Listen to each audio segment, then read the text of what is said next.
Hello everyone, welcome back to our channel. In this video, we will be seeing about Chapter 6 of CA Final Self-Paced Learning Module Set B Costing, Chapter 6 Strategic Revenue Management. We will be seeing all the practical sums, both illustrations and test knowledge questions in ICA study material will be covered in this video. And we will also see the relevant concepts which you need to understand before solving the sums so that you can understand the sums better. These are the concepts which you are going to see first, and then we will be solving all the questions one by one. First, we are going to see the concept of marginal costing. Now, you all should have studied marginal costing in your CA interlevel itself. What is marginal costing? Marginal costing is the method of costing where we separate variable cost and fixed cost and we make the analysis to take decisions. We make various decisions based on marginal costing. The basic idea of marginal costing is that you have to separate these two costs and you can make decisions more properly so that you can consider only relevant cost when deciding whether to accept a project or to drop a division. Like that, you can consider only relevant cost. You need not take into account all the costs which are not relevant for the decision.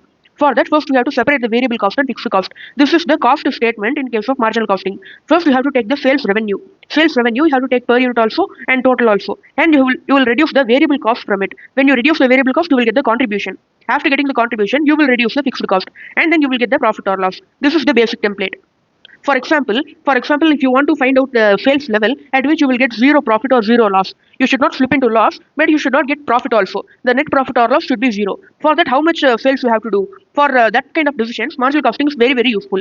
That level of sales at which the profit is zero, it is called the break-even point. For that, what it should be there? The profit should be zero. There will be some fixed cost. The contribution, when it is equal to the fixed cost, these two get cancelled out and we get profit or loss as zero. In this template itself, you can see the fixed cost should be equal to the contribution. Here in this example, since both are equal, we are getting the profit or loss to be zero. So from this, what we are identifying, when we need profit or loss to be zero, the contribution should be equal to the fixed cost. Now we have the formula for finding the break-even point, the sales level at which the profit or loss will be zero. In units, if you want to find the sales, the total fixed cost divided by contribution per unit you can take. You have to recover a total of fixed cost 1,50,000 and by selling one unit, you can recover a contribution of 10 rupees. By doing this, you can get 15,000 units. You have to recover 1,50,000 fixed cost from one unit. After reducing the variable cost, you will get 10 rupees which will be contributing towards the fixed cost of your company.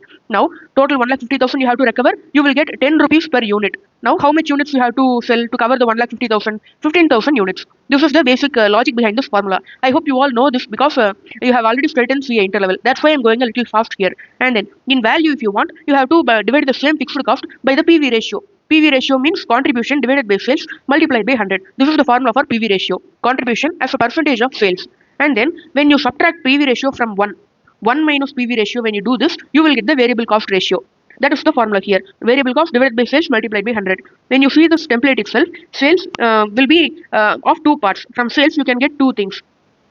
First is the cost. Second one is the profit. In cost, we have two types of cost, variable cost, fixed cost. Now, when you reduce variable cost from the sales, you get contribution. And then when you reduce fixed cost also, now what you have remaining is profit. This is the basic idea. Here, the total of variable cost plus contribution will be equal to sales. Sales minus variable cost is equal to contribution. Now, variable cost, if it goes this side, sales is equal to contribution plus variable cost. Now, when you divide by sales, what will happen is that sales divided by sales, it will come to 1. Contribution divided by sales, you will get PV ratio. Variable cost divided by sales, you will get variable cost ratio. This is the basic idea. PV ratio plus variable cost ratio should be equal to 1. So, if you take variable cost ratio this side, PV ratio is equal to 1 minus variable cost ratio. This is the formula. Okay. We saw all the things about marginal costing. First thing is that this is the template which is very important, which you have to remember. And then this formula we will be using in some sums in this chapter. So, this you have to remember. The next concept we are going to see is service costing. Service costing is also a topic which we studied in CA interlevel. All these topics are discussed at a CA interlevel itself. The profit maximization model, 5, 6, 7. These three may not be that much detail in CA interlevel, but all the others are already introduced to you at the CA interlevel costing itself. Now, service costing. Service costing means we are calculating the cost statement. You are preparing the cost statement for service organization. What is service organization? For example, hotel, transport industry, like that. There are service organization. They do not sell any goods, but they give services to the customers and then they charge a fees for it. How much fees they have to charge? What are all the costs they have to recover? The statement containing all these details in a very simplified format, it is called the cost statement of service organization. That service organization, how they compute the cost, that is what we are calculating here. For example, we can take a transport industry. We have a sum for a transport industry in this chapter. That's why I'm particularly taking the transport industry here. Total kilometer, the company has a bus travel. They are using only one bus and they are operating it throughout the year. The total kilometers traveled by the bus in a year is 1000 kilometers. We can assume 1000 kilometers. And then the total number of passengers who come to the bus are 500. Now, the total cost incurred for the bus in a year for operating the bus, everything, fixed cost, variable cost together, we are getting 1 lakh rupees. And then, what is the profit margin that the company is expecting? That is 10% on cost. For example, if you incur 100 rupees as cost, you have to obtain 10 rupees as the profit. Total 110, you can have it as the selling price. That is the logic. Now, how much amount should be charged per passenger per kilometer? If one passenger wants to go 1 kilometer distance, how much we have to charge? That is the question here. Total amount, how much we have to recover? Total, we incurred 1 lakh cost. We want 10% profit on cost. So, we have to recover 1,10,000 rupees from the customer. So, how much we have to charge per kilometer? This is the total cost, 1 lakh, total amount we have to recover. Total sales we can take, or in service costing, they call this as takings. This is another name for sales revenue. This much amount you have to recover from the customer, 1,10,000. That you have to charge it for per kilometer. Total you are traveling 1,000 kilometer. Total cost is 1,10,000. For 1 kilometer you have to charge 110 rupees. For 1 kilometer you have to charge 110 rupees. This is for 1 kilometer. For 1 kilometer, 110 rupees. It is for how much passenger? 500 passengers. So, if you want to find the amount per passenger, you have to again divide it by 500. When you divide it by 500, you get 0.22. This amount, first we divide it by kilometer, so it is per kilometer. And again we divide it by passenger, so it is per passenger. So, it will be called as per passenger per kilometer. Now, we can also find it in another method. Directly you can take the amount to be recovered, divided by the number of kilometer, divided by the number of passenger. And you can make this into a simplified format. You can reciprocal the division things, and you can bring it into this format. And then if you see this, finally what is happening is that total amount to be recovered, total amount divided by number of passengers into number of kilometers. That is what happening here in a simplified format. Total amount 1,10,000, total passengers into total kilometers. That is called as passenger kilometer. This is the term which you have to understand. And then if you divide it, what you will get? You will get the amount per passenger kilometer. If one passenger wants to travel 1 kilometer, how much we have to charge? The next topic we are going to see is minimum pricing decisions. Minimum pricing decision means you are getting a project. How much is the minimum cost you have to charge? Why we want this minimum cost? In some tenders, private company tenders or government tenders and all, the project will be allocated to the company which shows the least cost. The minimum amount who is charging, they will be given the project, because the government want to minimize the cost, and any company also, they will go for a cheaper alternative. So you have to tell the minimum, the least amount of cost which you have to recover. That is the minimum price which you have to quote to the customer. Now, what is the minimum price? It should be incremental cost of manufacturing. For example, if you accept the project and manufacture the product, how much is the incremental cost you are going to incur? What are the extra costs you are going to incur? Incremental we can also call it as extra. And then opportunity cost. By doing that, what are you losing? What is the what we can say? It is the benefit from lost alternative. Benefit from lost alternative. If you do this project, you have to sacrifice something. For that sacrifice, how much it is the cost? If you do not accept the project, you could have got 1 lakh from some other source. But if you are accepting that project, this 1 lakh you cannot get. So the opportunity cost is 1 lakh. Like that, when you accept the project, there are good effects also, there are bad effects also. The good effects is you can get the revenue from the customer. The bad effects is that you have to incur extra cost, and then you have to incur opportunity cost. Opportunity cost can be in the form of lost contribution, savings in cost, or loss of amount that could be received by selling the scrap material. You are, for example, we can take that you have some material which is lying in the godown. You could not use it for any other production process. You are planning to dispose it. If you dispose it, you will get a profit of 1,000 rupees. Now this 1,000 may be either profit or selling price, but you will recover 1,000 by disposing that material. But instead what you are doing is that you are accepting a project in which that material is going to be used. If you use that material, you will not get this 1,000 by disposing it. That is the opportunity cost. And then what is the incremental cost of manufacturing? What is the extra cost that we will incur? Already we saw in marginal cost that we have two types of cost, variable cost and then fixed cost. Variable cost will be incurred for every extra unit you manufacture. Fixed cost will be incurred only once. It will be in a fixed amount for a particular capacity. It cannot be increased, it will not increase beyond that. So this will not be increased for every extra unit that you manufacture. Only variable cost will be extra when you manufacture one extra product. So that is the incremental cost of manufacturing. Variable cost is also called as marginal cost. That is why the above topic is called as marginal costing also. Now, what is the important point is that fixed cost is not relevant for minimum pricing decision. You should not take fixed cost for minimum pricing decision, because it is based on a particular capacity. For example, you have a machinery which can produce 1 lakh units. The fixed cost, depreciation, etc. will be, for example, 10,000 rupees per annum. If you operate at a capacity of 70,000, you will recover variable cost and then you will recover fixed cost according to the amount of units you are producing. Proportionately, you will recover. Now, if you want to accept an order which will produce extra 10,000 units, there will be no change in the fixed cost. Whether you produce 70,000, 80,000, or 10,000 alone, even if you have produced if you do no production, you will you will incur the fixed cost. So, what you have to do is that you should not consider the fixed cost when you are taking a decision in a minimum pricing concept. So this is the concept of minimum pricing decision. Next, we are going to see about keep or drop decision. For example, we have a company. It has 3 subdivisions: A, B, and C. For every subdivision, the sales, variable cost, contribution, fixed cost, profit or loss, everything is given. Now you have to take a decision whether any division which is in a loss, whether we have to continue it or discontinue it. By discontinuing, whether we have a profit or a loss in a net basis. That is what we have to find out. By discontinuing a division, whether we have profit or loss. That is the problem here. That is what we have to find out. Discontinuing any major product or division, calculating the profit or loss resulting due to the discontinuance. When you discontinue a product or a division, what is the profit or loss you are getting? Now, for that you have to get the incremental revenue, incremental cost saving, profit or loss. Incremental revenue is the additional revenue by discontinuing the product. If you discontinue the product, you will get extra revenue of 20,000. Then that is an incremental revenue. The data will be given in the question. And then incremental cost saving is that variable cost attributable to the discontinued product. When you are continuing the division, you will incur a variable cost of 1 lakh. But when you discontinue the division, this 1 lakh will not be incurred. This is a cost savings by discontinuing the product. This is what we have to take in the cost savings. Avoidable fixed cost. There will be fixed cost also. For that particular division, you will be incurring a fixed cost of 1,50,000 per annum. When you discontinue the division, that fixed cost will not be incurred. That is a cost saving. That is also an incremental cost saving. That savings in cost, what it will do, it will increase the overall profit of the company. You have to analyze this and find out whether you are getting incremental revenue more or incremental cost saving more. And then you have to take the profit or loss. In simple words, what you have to see is that you have to see the increase in revenue. Whether the revenue is increasing by discontinuing the product. You have to see the increase in cost. What is the extra cost you are getting by discontinuing the product? Or you have to see the decrease in revenue. Whether the revenue is decreasing by dropping the division. Or there is a decrease in cost that you have to see. By doing all this, you will get an amount. Whether that is a profit or loss that you have to adjust, and you have to calculate the profitability of the keep or drop decision. Now, you need not strictly remember this formula. We can go by the logic itself. Now, profit maximization model. This also you might have studied in CA foundation level, cost curves and all you might have studied, but that is not that much important here. The one thing which you have to remember here is, very important is, profit is maximum when marginal revenue equals marginal cost. What is profit? Profit is the net revenue you get after reducing all the expenses from the sales revenue.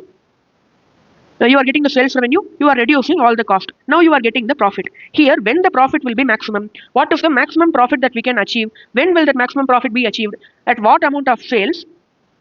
At what sales level we will get the maximum profit? That is what the question is. For example, if I want to achieve maximum profit, how many units I have to sell? That is the question. Here, the answer for that is the point where the marginal revenue equals marginal cost. What is marginal revenue? Marginal revenue is the additional revenue you are getting by selling extra 1 unit. When you sell extra 1 unit, what is the additional revenue you are getting? That is the marginal revenue. And when you produce extra 1 unit, what is the additional cost you are incurring? That is the marginal cost. In both the things, you are producing 1 extra unit. In that 1 extra unit, when you sell it, how much revenue you are getting? That is marginal revenue. When you produce that 1 extra unit, how much extra cost you are incurring? That is the marginal cost.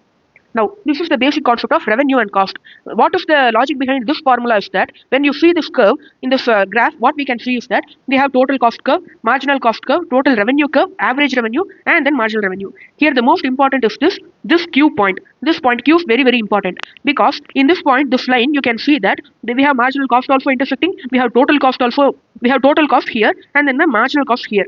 And then the marginal revenue and marginal cost, both are intersecting at a point. Now, in this point, if you see, both are intersecting. What are intersecting? Marginal cost equal to marginal revenue. At this point, at Q point of sales, the marginal cost equal to marginal revenue. When you see beyond this point, after this point, when you see, what is happening is that the cost is higher. This is the marginal cost curve. It is higher. The marginal revenue, it is falling down. Revenue is lower. So, the cost is higher. For example, if you are taking an example, the cost will be 120 rupees. But the revenue extra you are getting, it will be only 100 rupees. Now, on a net basis, you will get 20 rupees loss. For avoiding this loss only, we are producing and selling only till this point Q. If you go beyond this point, the cost will be more, revenue will be less, you will incur a loss. So this is the logic for MR equal to MC. Beyond the point, marginal cost is more than the revenue, resulting in a loss. Therefore, we should not produce more than the quantity Q. Now, basic price equation they are saying here. What is the basic price equation? Price equals A minus BQ. What is A? A is the price when quantity demanded is 0. At this level of price, it is very high such that nobody will buy the product. Quantity demanded will be equal to 0. At what price? That price is the A in this formula. It will be given in the question. At this price, nobody will buy the product. Like that, the data will be given. And then minus BQ. Q is same quantity demanded. How much is the quantity demanded? And B is the slope of the demand curve. Slope of the demand curve. This will also be given in the question. Or else you can find find that slope using the formula change in price divided by change in quantity. This is the demand curve. As we can see, it is a negative sloping curve. You have to find the slope of the demand curve by doing a change in price divided by change in quantity. You can get the slope of the demand curve. When you put all this in a formula, you will get the basic price equation. Okay, first you have to remember MR equal to MC, then you have to remember A minus BQ equal to P. This is the base price equation. Now, what is the marginal revenue function? Total revenue is equal to price per unit into quantity demanded. What is the formula for price? As we already saw, P is equal to A minus BQ. That is what we substituted here. And then quantity demanded is Q. When you multiply, you get A into Q, AQ, B into BQ into Q minus BQ square. When you differentiate this, you will get the marginal revenue. Marginal revenue equation is A minus 2BQ. If you do not remember differentiation also, it is not so much important. You have to remember only three formulas. Profit is maximum when MR equal to MC. What is the basic price equation? A minus BQ. What is the marginal revenue equation? A minus 2BQ. This three formula alone is very important, which you have to remember in this concept. Now, we have to see what is marginal cost. As we saw already, it is the variable cost, which will always be given in the question. Per unit basis, it will be given.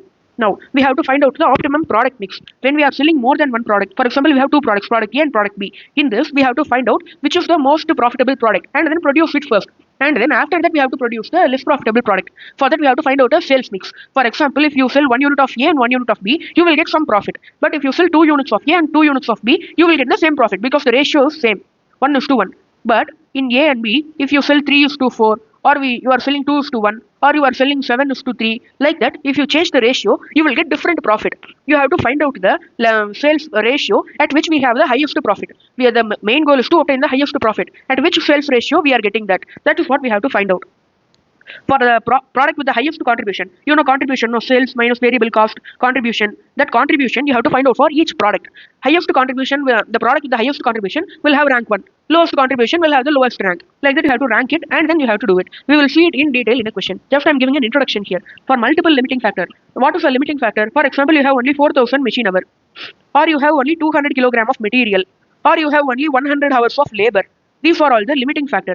This will limit the amount of production that you can do. So when you have one limiting factor, you can use normal logic itself and frame the answer. But when you have multiple limiting factor, you have all the three limiting factor, you have to use the linear programming method. Only one question is there regarding this method. We can see it later. Now, one more concept which we have to discuss is that activity-based marginal costing. In marginal costing, we generally divide the cost into fixed cost and then the variable cost.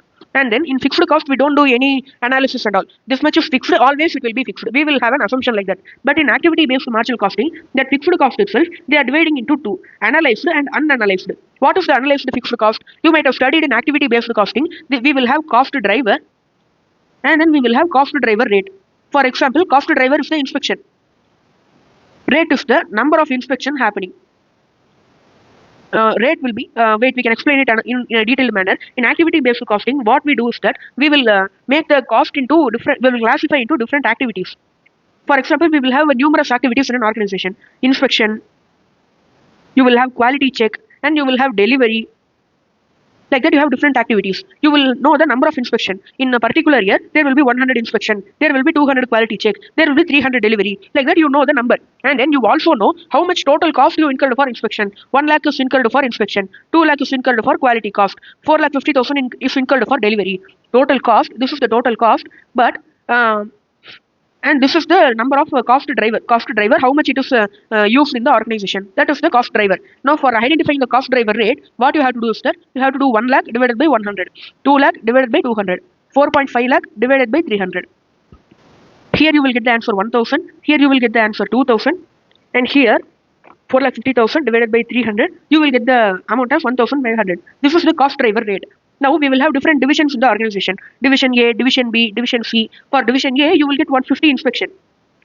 And for Division B, 20 inspection might have happened. And for Division C, 30 inspection might have happened. For allocating the inspection total inspection cost between the division, we will allocate based on the rate. Multiply by 1,000. 50,000 for a Division A inspection cost. 20,000 for division B inspection cost, 30,000 for division C inspection cost. This is the thing we do in activity based costing. Same like that in marginal costing also, that fixed cost we will allocate for cost driver.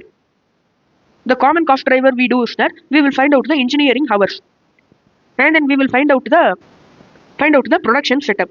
How much time we are doing the production setup, that we will find out. Production setup we will find out. By doing this, we will find out the how much engineering hours has been used, how much production setups has been done, that we will find out, and then we will find out the cost driver rate. Same like we done in activity based costing example. That thing which we are analyzing now, that is called as fixed cost. We will have another fixed cost which is called unanalyzed fixed cost, that we will not analyze into activity, we will not classify into activity, we will not find any cost driver rate and all. That will be in a fixed amount which is remaining to be analyzed. That is what they are asking in the question. In question, what they will ask is that how much fixed cost is analyzed and how much is unanalyzed. That they will give in the question. What we have to find out is that whether the analyzed fixed cost, by analyzing this, whether we are getting any profit or not, how much analyzed fixed cost is there, and by doing this unanalyzed fixed cost, whether we have to analyze this remaining or not, whether it is profitable or not, that we have to find out. We will see it in detail in the question. Here we completed all the concepts, only one is remaining, experience curve. Experience curve I have already discussed in detail in chapter 4 sum solving video. Experience curve is also used in that chapter, sum solving also. So I already explained it there. If you want to watch the concept for experience curve, you can go to that video and see the experience curve concept. It will be in the playlist. The link for playlist will be given in the description. Now that's all. We have completed all the concepts. Now we can see the sums relevant in this chapter. All the sums we will be seeing. Illustrations and test your knowledge. Everything we will be solving in this video. This video will fully cover all the sums. Now we are going to see illustration number 1 in this chapter. The company manufactures cycles for both adults and children. Given below is the information about cycles made for children. Traditional CVP analysis and activity-based CVP analysis. They have given two things. We already studied in costing that there are two methods. One is the traditional method. You will normally do the CVP analysis by reducing the variable cost from sales, and then you will do the contribution and all. This is the normal variable cost analysis. Now they have an activity-based cost analysis also. As we saw in the concept, they will classify the fixed cost into various activities, and they will do the analysis. Here we will have analyzed fixed cost and then unanalyzed fixed cost. That we will see in the question in detail. They have given the monthly demand and production. Total number of units they have given. Selling price they have given. Variable cost per unit they have given. The fixed cost alone it will be different, because here entire fixed cost will be given under the same name, fixed cost. It cannot be changed. But in activity based CVP analysis, they will classify it into two types. Fixed cost of 10 lakh under traditional method are those that do not vary with respect to volume. The 10 lakh will not differ with respect to volume. Even if you produce 10,000 cycle or even if you produce 100 cycle, the total will be 10 lakh. Following in ABC costing, fixed cost that does not vary as per volume has been identified as 8 lakh per month. In ABC costing, the fixed cost that does not vary with respect to volume, that is identified as 8 lakh. Now, this is the unanalyzed fixed cost. This does not change with respect to the volume, and that is given as a flat amount. That is the unanalyzed fixed cost. Now, they have given a study. A study revealed that a milling machine which is used to cut the metal into steer support, production of these steer support takes place in a batches of 25 units. In every car or cycle and all, you have to create a steer support. The handlebar in the cycle, that is the steer support that you have to manufacture. For that, they have a machine called milling machine. That machine will cut the metal into the bar for handlebar in cycles. Now for this steer support manufacturing, it is happening in a batch of 25 units. In one batch, 25 handlebar will be manufactured. Once a batch for children's cycle is finished, the next batch will be for adult cycle. Therefore, after each batch, there will be a setup change. The handlebar in cycle for children will be small, but for adult it will be bigger. So we have to change the setup. One batch they will do for children's cycle. Another batch they will do for adult cycle. Like this they will interchange. Every batch will be different. One batch will be for children, one batch will be for adults. For changing the batch, you have to do the batch production setup. After producing one batch of children's cycle, you have to change the production setup and then produce the adult cycle. For that setup change, you have to do you have to incur cost also. For example, if you want to produce 10,000 children's cycle, that we have to require 10,000 handlebar. For the 10,000 handlebar, 25 handlebar you can produce in one batch. For that, you will have a total batch of 400 batch. If you have 400 batch, after every batch, you have to make a setup change. So there will be 400 setup. Each setup costs rupees 500 rupees. So when you multiply this, you will get the amount. This multiplication amount of 2 lakh which you are getting, this is the analyzed fixed cost. This is also a fixed cost, but they have identified that it is based on the production setup. And they have found out that 400 setups we are doing. For one setup, 500 is the cost. Total 2 lakh. That they have made the analysis. So it is called as the analyzed fixed cost. Now we can see in the question that 10 lakh is the total fixed cost under the traditional marginal costing. Out of this, 2 lakh is for the production setup and then 8 lakh is for the other purposes. This is remaining to be analyzed. Still it is not analyzed. That is the meaning here for unanalyzed fixed cost. Now, we can see the requirement of the question. Find the break-even point per month and profit per month as per the traditional method as well as activity-based method. Now, we can see the solution. Here we can see the traditional CVP analysis. In the traditional CVP analysis, we are getting the selling price less variable cost. We will get the contribution per unit. 8,000 is the selling price given in the question. 7,500 is variable cost given in the question. Contribution 500 per unit. Okay, now the total fixed cost is 10 lakh under the traditional method. Total demand also 10,000 units. Now what is the break-even point formula? Total you have to recover 10 lakh fixed cost. You have to divide it by contribution per unit. How much you can recover in 1 unit? You will get the total number of units. 2,000 units is the break-even point under the traditional CVP analysis. Profit we can to find out. Total sales 10,000 units multiplied by selling price. Variable cost 10,000 units multiplied by variable cost per unit. You have to reduce the fixed cost also. You will get the 40 lakh. This is the profit as per the traditional CVP analysis.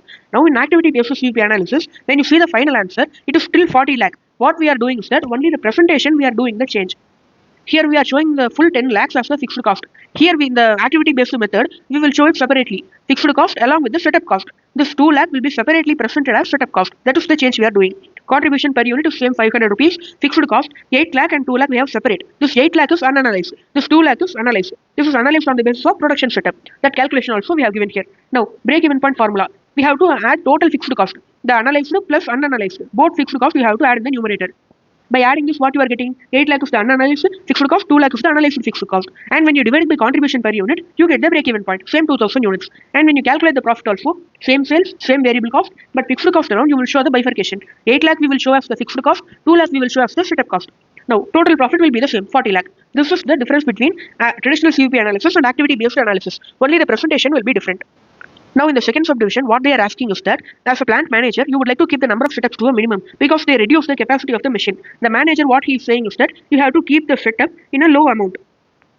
That is what they are saying. Suppose at any time the machine can be used to produce other type of cycle like adult cycle, sports cycle, etc. Therefore, you propose to increase the batch size of children's cycle to 50 units in one batch. The number of setups will reduce from 400 to 200. Due to larger batch production, additional inventory storage area will be required to store, which will cost the company 50,000 extra. Analyze the impact on break-even point and profit per month. What the manager is telling us that currently in one batch we are producing handlebar 25 children handlebar. Now we have to change the batch size to 50 handlebar. Now after the change, what we will do? We will produce 50 handlebar in one batch itself.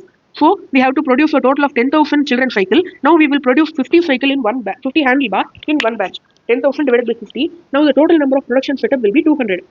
Earlier we had 400 setups. So the cost will be reduced by a half. So by doing this extra batch, we have to store the extra handlebar we are producing. That extra handlebar we have to store. Extra steer support we have to store. For that we will get the inventory storage cost. That will cost 50,000 per month extra.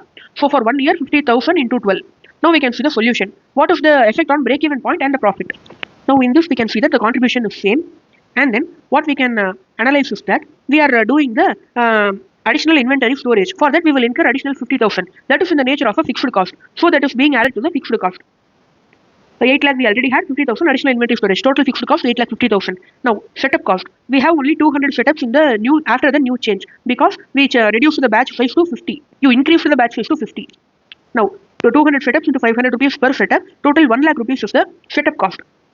Break-even point. Total fixed cost we have to find out. Total fixed cost is analyzed 8 lakh 50,000 and then setup cost 1 lakh. Now you add this and divide by the contribution. The new break-even point which you get is 1,900 units. After this, you have to find out the profit. The sales is same as above, variable cost is same as above, fixed cost alone, it changed to 8,50,000 fixed cost plus 1 lakh setup cost. Now the profit we are getting 50,000 extra we are getting. This is the gain which we are getting due to analyzing the fixed cost. Now we already saw the impact on profit and break-even point. Now the third subdivision is that when should labor cost be factored into the calculation of cost of setup? Explain. This is a theory question. You have to read it by yourself or else I will cover it in the theory part of the theory marathon which I will be doing later. The number of setups and cost of each setup can impact the flexibility of the milling machine. Explain. This is also a theory question. You can read it by yourself afterwards. Now we can read the question of illustration number 2. The company makes a single product with the following details. Selling price they have given, direct cost they have given, present number of setups per production period. In one production period, how much setup they are doing? 42. Cost per setup 450. For finding the total setup cost, we have to multiply 42 by 450. Now, production units per run. In one run, how much units we can manufacture? 960. Total how many runs we are doing? Before each production run, setup is done. So, 42 setup means before each setup, we will do a production run. Before each production run, we will do a setup. So, the total number of setups will be equal to the total number of runs. In one run, we are manufacturing 960 units. For total units, we have to multiply the number of runs multiplied by units per run. you will get the total number of units produced in the current situation. Now, engineering hours for the production period. 500 hours we are having for the engineering hours. Cost per engineering hour. Now, they are proposing a change. In the proposed change, what will happen is that this cost per setup, it will be reduced by 90. 450 minus 90 will be the new cost per setup. Production units per run. They are increasing the batch size. 950 units we can produce in one production run in the current situation. But in the new situation, we can produce 1008 units. In engineering hours also, they are reducing the number of engineering hours. It will reduce the cost also in a proportionate manner. The company has started activity-based costing of fixed cost. Presently identified two cost driver, production run and engineering hour. Total fixed cost of 96,000 presently. After the above, 72,100 remains to be analyzed. These are the changes. Now, what are they asking in the question? Compute the units and production runs the company should produce in the changed scenario for break-even. In the changed scenario, what is the sales level for break-even they are asking? The sales level at which the profit or loss equal to 0. We can see the solution. Now we can see the solution as we already saw in the question. Total units produced we can find out by multiplying 42 production runs multiplied by 960 units per run. The total is 40,320 units is being produced in the current situation. In the proposed situation, the total production run will be, for example, we can take, not for example, but in the proposed situation, what they are changing is that the batch size they are changing. Earlier, for one run, 960 units are produced. Now, in the proposed situation, 1008 units will be produced in the per run. So, total we have to produce this much units, and in one run we are producing 1008 units. How much production runs is required? We are calculating the production runs to be 40. Now, in this proposed situation, we will have 40 production runs, and in each run we will produce 1008 units. Total we will produce 40,320 units. In question, they have not mentioned anywhere that the total number of units will be changed in the proposed situation. So we can assume that the units will remain the same, only the batch size will be different. So it will reduce the production run. The total setup cost is that for one production run, there will be one setup. So for 40 production run, we will have 40 setup. For one setup, the cost will be 360. In question, they have given that 450 minus 90. Like that, they have given the setup cost will be reduced. So this is the new setup cost. The total setup cost is that 14,400. Total engineering cost also, we have this much engineering hours multiplied by 10 rupees is the cost per engineering hour. So this is the total engineering cost. When you add these two, you will get the total of setup cost and engineering cost. The break-even point we have to find out. In the question, they told that they have a total of 96,100 rupees fixed cost. Out of that, 72,100 remains to be analyzed. Wait a minute, we can go to the question. Here we can see that they told that they have a total of 96,000 fixed cost. Out of this, 72,100 remains to be analyzed. This meaning that this is unanalyzed fixed cost. So this is what I wanted to tell you. Now we can see the solution. In break-even point in the proposed situation, what we will do? We will add the unanalyzed fixed cost, 72,100, and then setup cost. We calculated above.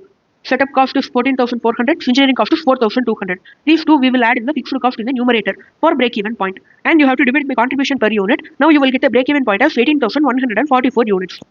Now, break-even production run. Total this much unit we have to produce for break-even. And in one run, we can produce 1008 units. So the total number of production runs required is 18 runs. After that, this is the question they are asking in illustration number 2. See in the subdivision 1. They are asking what is the units and production run the company should produce in the changed scenario for break-even. Break-even, how much units and how much production run. That we already found out in the solution. The next subdivision is whether the company should continue to break up the remaining fixed cost into activity-based cost. By analyzing this fixed cost and breaking it up, we have increased the profit. We are doing the production more efficiently. So the company should try to analyze the remaining 72,100 rupees fixed cost also, so that it will result in more profit for the company. This is a theory question they have given in a paragraph format. You can read it afterwards. Now we can read the question of illustration number 3. The company is planning to run a fleet of 15 buses in the city for a fixed route. The company has estimated a total of this much passenger kilometer. It is estimated that the buses will have a 100% load factor. Here what we have to identify and which is important is that the company is running 15 buses. They have given the total passenger kilometer. 2,51,85,000 passenger kilometer per annum. And then they have a 100% load factor. 100% occupancy will be there. If there is 75 passenger in the bus, total 75 passenger will be present all the time. Buses are purchased at a price of 44 lakh. Purchase price of bus and then the scrap value at the end also given. Total life of the bus is also given, which is 5 years.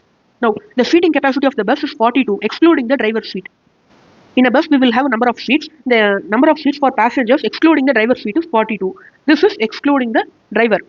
After that, what they have given is that each bus can give a mileage of 5 km per liter, cost of fuel, cost of lubricant, salary of driver and 2 attendants for each bus. Other annual charges also they have given. Now we can see the solution. They are asking the suggested fare per passenger kilometer. What is the suggested takings? What is the amount we have to charge per passenger per kilometer? On a markup on cost at 20%. If you have 100 rupees cost, you have to add 20 rupees profit to cover the general overheads and sufficient profit. Now we can see the solution. Now in the solution, the first working which you are going to do is the passenger kilometer. Total passenger kilometer will be total number of passengers into total kilometer per bus. By doing this, what we will get is the total passenger kilometer for one bus we will get. By multiplying this by number of buses, 15 buses, you will get the total passenger kilometer for 15 buses. In the question, they have given the total passenger kilometer to be this much. And then we know the number of buses to be 15. And then number of passengers. Number of passengers, how we can find out is that excluding the driver, we have 42 seats. And then we already have 2 attendants. They have given the question salary of one driver and 2 attendants. So we have 2 attendants. So the number of seat for passenger is 40. Total number of passengers is 40. Number of bus, total passenger kilometer. Now you can substitute in this equation and find out the total kilometer per bus per annum.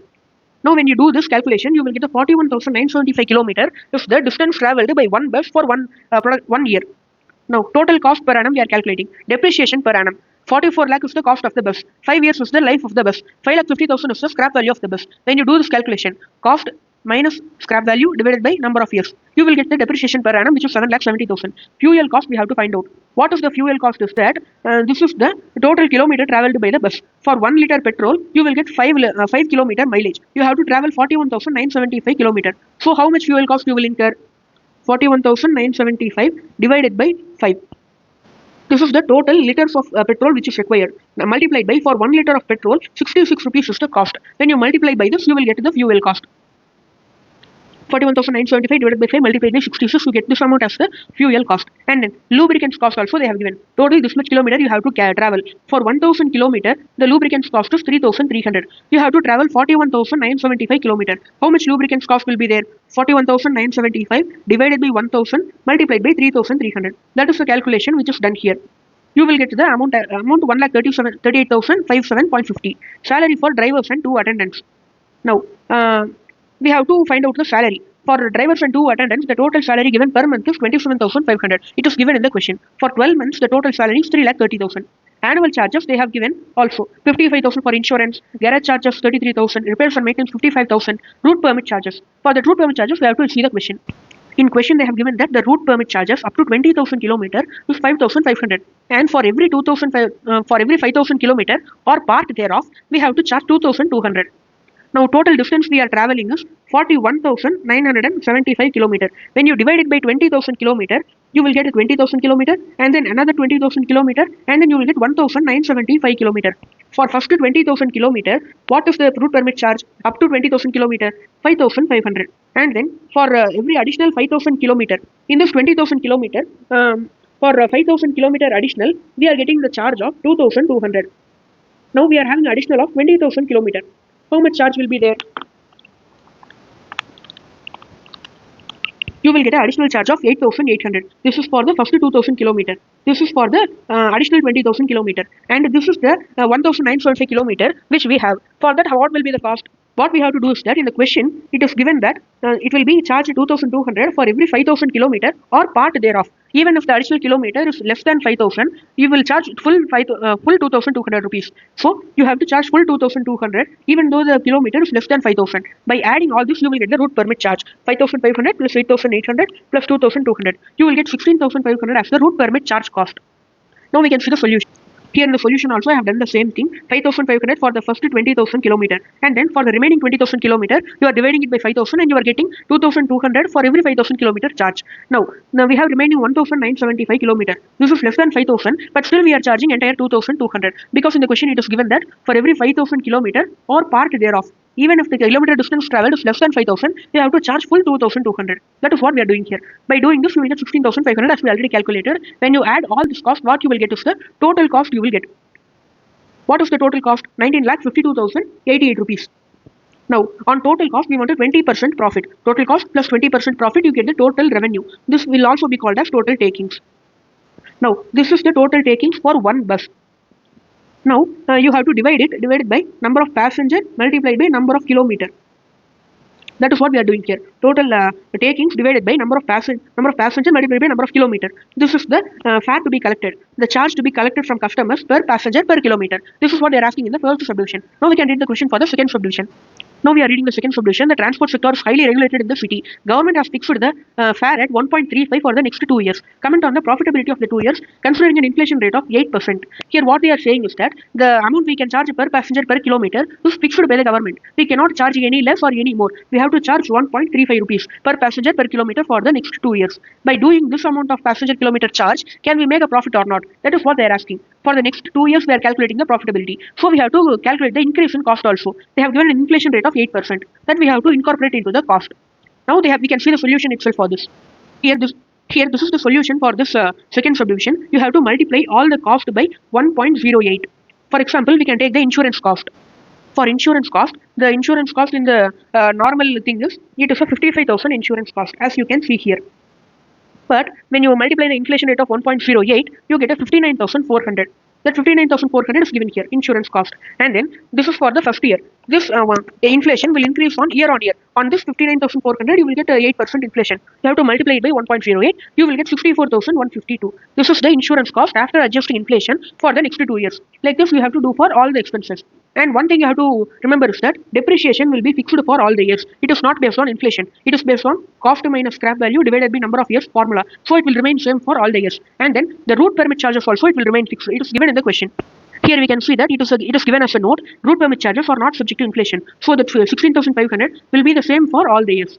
Remaining all the expenses you have to multiply by 1.08. Here we can see all the expenses are multiplied by 1.08. Depreciation is constant, and then route permit charges also constant. By adding this, you will get the total cost. You have to take the total revenue. How much total revenue you can take? 1.35 per passenger kilometer. How much passenger kilometer we have? 41,975 kilometer, 40 passenger. By doing this, you will get this much. 1.35 multiplied by 41,975 multiplied by 40. You are getting 2266,650. This we can get. By reducing the total cost from the total revenue, you can get the profit. That profit percentage also they have expressed here. Now, that's all about this question. Now we can read the question for the next illustration. Illustration number 4. Recently, the Ministry of Health, along with the Drug Control Department, have come hard on the healthcare centers for charging exorbitant fees from their patient. The hospitals are charging a large amount of fees from the patient. The health department is very angry on this, and they are taking some regulation to protect the patients. So, what is happening is that we have a company, which is an organization running a hospital. Now, because of this, the hospital is getting affected. They have to reduce the charge collected from the customers, that is the patients. Now, the company is operating in a competitive environment, meaning that there are a large number of hospitals. They have a high competition in the industry. So, it is difficult to increase the patient numbers. It is difficult to increase the customer. So, it is difficult to increase the sales. That is what they are telling. The management consultant of the company has come up with some plan for cost control and cost reduction. If they want to maintain the same level of profit, either they have to increase the sales or they have to reduce the cost. Now, what the health department is doing is that they are reducing the charge per customer. What will happen because of this? The hospital will be able to collect less fees. If they collect less fees, it is less profit for them. So what they are trying to do is that they have to maintain the same level of profit. For maintaining the same level of profit, they have to increase the sales or they have to reduce the cost. That is what we are going to do. The management consultant is giving an idea for that. The company provides for treatment under a package system where fees are charged irrespective of the number of days a patient stays in the hospital. Currently, what the hospital is doing is that it is providing a package system. In a package, the customer pays the package. There is no need for paying any additional amount. The patient can stay in the hospital for n number of days. He need not pay any other amount, but he has to compulsorily pay the package amount. Compulsory package amount he has to pay anyway. He need not pay for the number of days he is in a hospital. The consultant has estimated 2.5 patient days per patient. If a patient gets admitted into the hospital, on an average, the patient stays 2.5 days in the room of the hospital. He wants to reduce it to 2 days. By doing this, the consultant has targeted general variable cost of 500 per patient day. Annually, this much patients visit the hospital for treatment. If a patient stays for 2.5 days, the hospital is incurring a variable cost of 500 rupees per patient day. So, the consultant wants to reduce the patient days to 2. So, he is reducing the variable cost by 500 into 0.5. He is reducing 250 rupees variable cost for per patient. So, what is happening is that if we want to reduce the number of patient days to 2, what will happen is that the doctors will discharge the patient after 2 days itself. They will not wait for the patient to fully recover. For the patient to fully recover, on an average, it takes 2.5 days. But the doctors are discharging the patient after 2 days itself to reduce the cost. This is what the management consultant is giving the advice. The medical superintendent has some concerns on the consultant plan. According to him, reducing the patient day will be detrimental to the full recovery of the patient. If you discharge him quickly within 2 days itself, it will affect on the recovery of the patient. The patient will come again to the hospital because he is not fully recovered. Now what will happen? Because of that, they will come again for admission, increasing the current readmission rate from 3 to 5%. Currently, if 100 patients get admitted into the hospital, they get recovered, and then only 3% of them come again to the hospital for treatment. Now, if you reduce the patient day, what will happen is that the patient will not be fully recovered. 5% of the patient will come again for treatment. They have to be admitted as a new patient. This means readmitting 300 additional patients. Now, by doing this patient day reduction, we are getting 300 additional patients in a year. The company has to spend 25 lakh to accommodate this increase in readmission. This 300 people, they are coming again. No, for keeping them in hospital, we have to spend an extra 25 lakh to create a room for them, to create facility for them. We have to have an extra charge of 25 lakh. We are paying extra 25 lakh cost. Now, the consultant has found a blessing in disguise in this. He said every readmission is treated as a new admission. So it will result in an additional cash flow of 4,500 per patient in the form of admission fees. When the patient comes again for treatment, we can charge admission fees 4,500. This is a gain for the hospital. Now we have to find out the impact on the profit. What is the impact on the profit? We can see the solution. Incremental cost is that by implementing this plan, we will have to incur a cost of 25 lakh. Incremental benefit is that we will have a savings in variable cost. Total 15,000 patient we are admitting on an average. For every patient, you are reducing the patient days from 2.5 to you are reducing it to 2. So you are saving 0.5 patient days. For one patient day saved, you get a savings of 500 rupees. When you multiply this, you will get a savings in variable cost of 37,50,000. And there will be an increase in the readmission rate. You have to admit 300 patients extra. So for every patient readmitted, you will get an admission fees of 4,500. Increase the revenue in admission cost, in admission fees. By doing this, 37,50,000 is the savings in variable cost. 13,50,000 is the increase in revenue. By adding these two, you will get the total increase in revenue. This is the incremental cost. By calculating this, you will get a net incremental benefit of 26 lakh. 25 lakh extra cost. This is the extra revenue. Net benefit is 26 lakh. This is the financial impact on the profit of the hospital. Now in the second subdivision, what they are asking is that whether any other factors which you have to consider before taking the decision.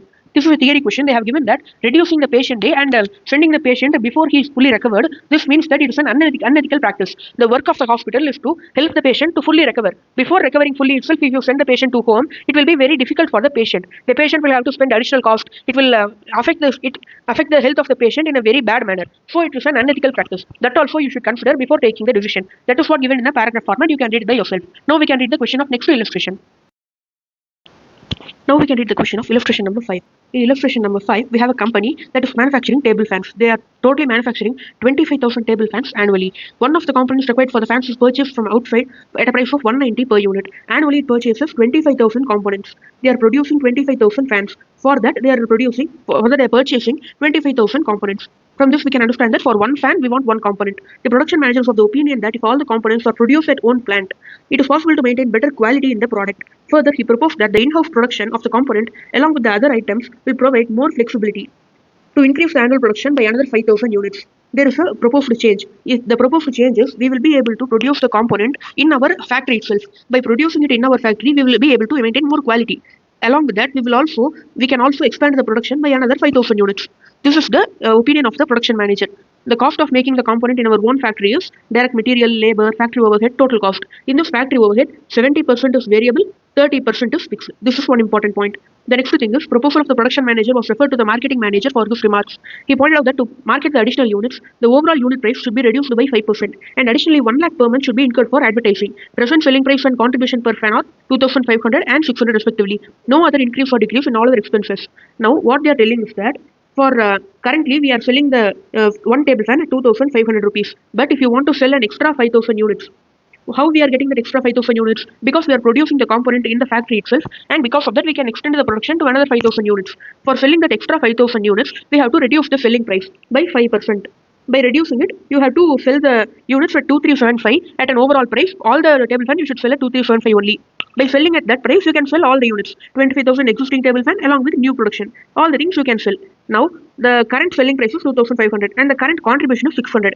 Now, what they are asking in the question is, Since the making cost of the component is more than the buying cost, the management asks you to analyze the make or buy decision on unit basis and total basis. Here, the total cost of making the component in our factory itself is 185. From outside supplier, we can purchase for 190. The cost is costlier when we do it in our factory itself. So the management is asking you to analyze the project. Now, we can see the solution. Now, this is the solution. We can see that first we are going to calculate the contribution in buy decision. Buy decision means we are already purchasing at from outside supplier. That for the decision for purchasing from outside supplier, while taking that decision, how much contribution we are getting. That is what we are going to calculate. Cost of the component from outside supplier is 190 rupees. Total variable cost. This is the selling price currently, and this is the contribution currently. What is the formula for variable cost? Sales minus variable cost, we can get the contribution. Now we have sales and contribution. For getting the variable cost, we have to reduce contribution from sales. Now by doing this, we will get the variable cost. 1900 is the variable cost. In this variable cost, the cost of component is 190. The other variable cost is 1710. This bifurcation is important. And then currently we are selling 2500 units. Sorry, 25,000 fans we are currently selling. The selling price per unit is 2500. When you multiply, we get the total sales. And variable cost also, when you multiply the unit variable cost, 1900 total variable cost per unit, multiplied by the total number of fans, we get the total variable cost. By calculating these two, we can also calculate the contribution per fan and also in a total basis. Under the current policy and current plan, we are getting 1 crore 50 lakh contribution. Now, we are going to analyze the new decision. Make decision means we are going to prepare the component in our factory itself. The cost of the component in preparing in our own factory is 80 rupees direct material, 75 direct labor, and this 40 rupees factory overhead, we have to consider only the variable portion. For analyzing the new decision or minimum pricing, whatever decision you are taking, you should not consider the fixed cost, because it is going to be fixed. Whether you make this decision or not, that cost you are going to incur anyway. So you should take only the variable portion. Already we saw 70% is variable, so we are multiplying it by 0.70. When you add these three, you will get 183. By seeing this, we can conclude that the cost of outside supplier is 190. Inside our factory itself, if we produce, the cost is 183. So it is relatively cheaper only. Now, variable cost is the cost of component we found out, 183, under the new decision. But the other variable cost, it will remain the same, 1710. In the above bifurcation itself, cost of component will change, but other variable cost will be the same. Now, by substituting new values, sales we will be doing at a lower price now. This price into the 30,000 fans, we will be producing 25,000 already, and we are producing another 5,000 additionally, so we will have a total of 30,000 fans. By selling this, we will get this much sales. Variable cost, we have to multiply 1893. How this 1893 came? Other variable cost plus cost of component. Now we are getting the total variable cost also, and then contribution also you can calculate. Now what we are doing is that we are comparing the contribution. In the earlier current situation, what contribution we are getting? 1 crore 50 lakh. But in the proposed situation, we are getting contribution of 1 crore 44 lakh only. We are getting a decrease of 5 lakh 40,000. So we are getting low contribution. And then by doing this, we are going to incur additional advertisement expense also. 1 lakh per month. For 12 months, the total is 12 lakh. By doing this decision, we are incurring a loss of 17 lakh 40,000. Now, if you divide this loss per fan, we are going to sell 30,000 fans in this new decision. So the loss per fan is 58 rupees. So this is a wrong decision. We should not take this. That is the analysis which we are going to give. In the question also, that is what they are asking. They are asking on unit basis and total basis. We already found out the decrease in contribution and the increase in advertisement expense. And then we are recommending the most profitable alternative. Which is more profitable? Buying from outside supplier itself is more profitable. Now we can read the next question. Now we can read illustration number 6. The company located in the industrial area manufactures high-quality industrial products. The company has asked Excel Polymers for special job that must be completed within 1 week. A company is being approached by a customer. The customer is asking for a special product. That product must be manufactured and delivered within 1 week. Raw material R1, highly toxic, will be needed to complete the job. Special job. The company purchased the R1 2 weeks ago for 7,500 for a job A that was recently completed. The R1 currently in stock is the excess from that job, and the company has been planning to dispose it. Excel Polymers, the company estimates that it would cost them 1,250 to dispose of the material. Current replacement cost is 6,000. For completing the special job, we want a raw material, R1, which is highly toxic. The company has already purchased the raw material and it is in the stock. Why they purchased it? Because they wanted it for another job. They completed the job and remaining raw material, they are keeping it in the godown. The company was planning to dispose it. For disposing, it will cost 1,250. The company has to pay 1,000 rupees from its own pocket to dispose it. The current replacement cost, if you want to purchase the same material, same quantity in the market, the cost is 6,000 rupees. That is the meaning of replacement cost. Special job will require 250 hours of G1 and 1,000 hours of labor G2. The special job for doing that, we want grade 1 labor G1 and grade 2 G2 labor. G1 labor we want 250 hours, G2 labor we want 100 hours. The company pays their G1 and G2 employees at 630 and 336 respectively for 42 hours of work per week. Here what we have to note is that 630 and 336 is the total amount which the company is paying for 42 hours of work. The company anticipates an excess capacity of 150 of grade 1 labor, 200 of grade 2 labor in the coming week. The company can also hire additional labor on a hourly basis. These part-time employees are paid on a hourly wage based on the wages paid to the current employees. If you want, you can hire extra labor also. The extra labor also will come at a rate of 630 and 336 only. Suppose that the material labor completes the company's only cost for completing the special job. These are the only cost. There is no other cost. We have to calculate the minimum price. This is the concept of minimum pricing decision. Now we can see the solution. Here, one thing we have to notice that the time required for special job is that we need 250 hours of grade 1 and grade 2 we want 100 hours. But what is the excess capacity available with us already? We have 150 grade 1 and then 200 grade 2. So we don't need to hire grade 2 labor. So we have already extra grade 2 labor which can be used for the special job. For grade 1 only we want to hire extra 100 hours.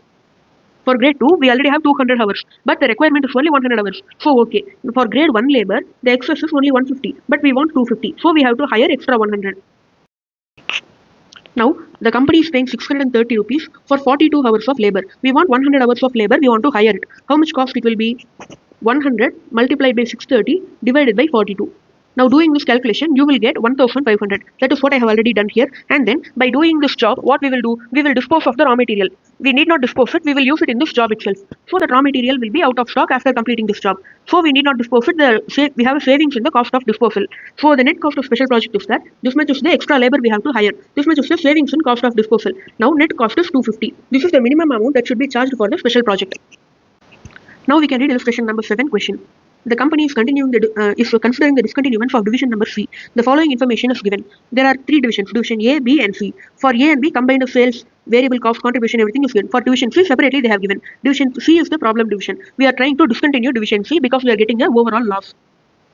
Now, the rate of variable cost are 90% of the normal rate due to the current volume of operation. There is adequate market demand. For any lower volume of operation, the rates would go back to normal rates. Currently, we are operating at a high level. We are doing more capacity. We are doing more production. So, the variable cost, we are getting advantage. We are getting only 90% of variable cost.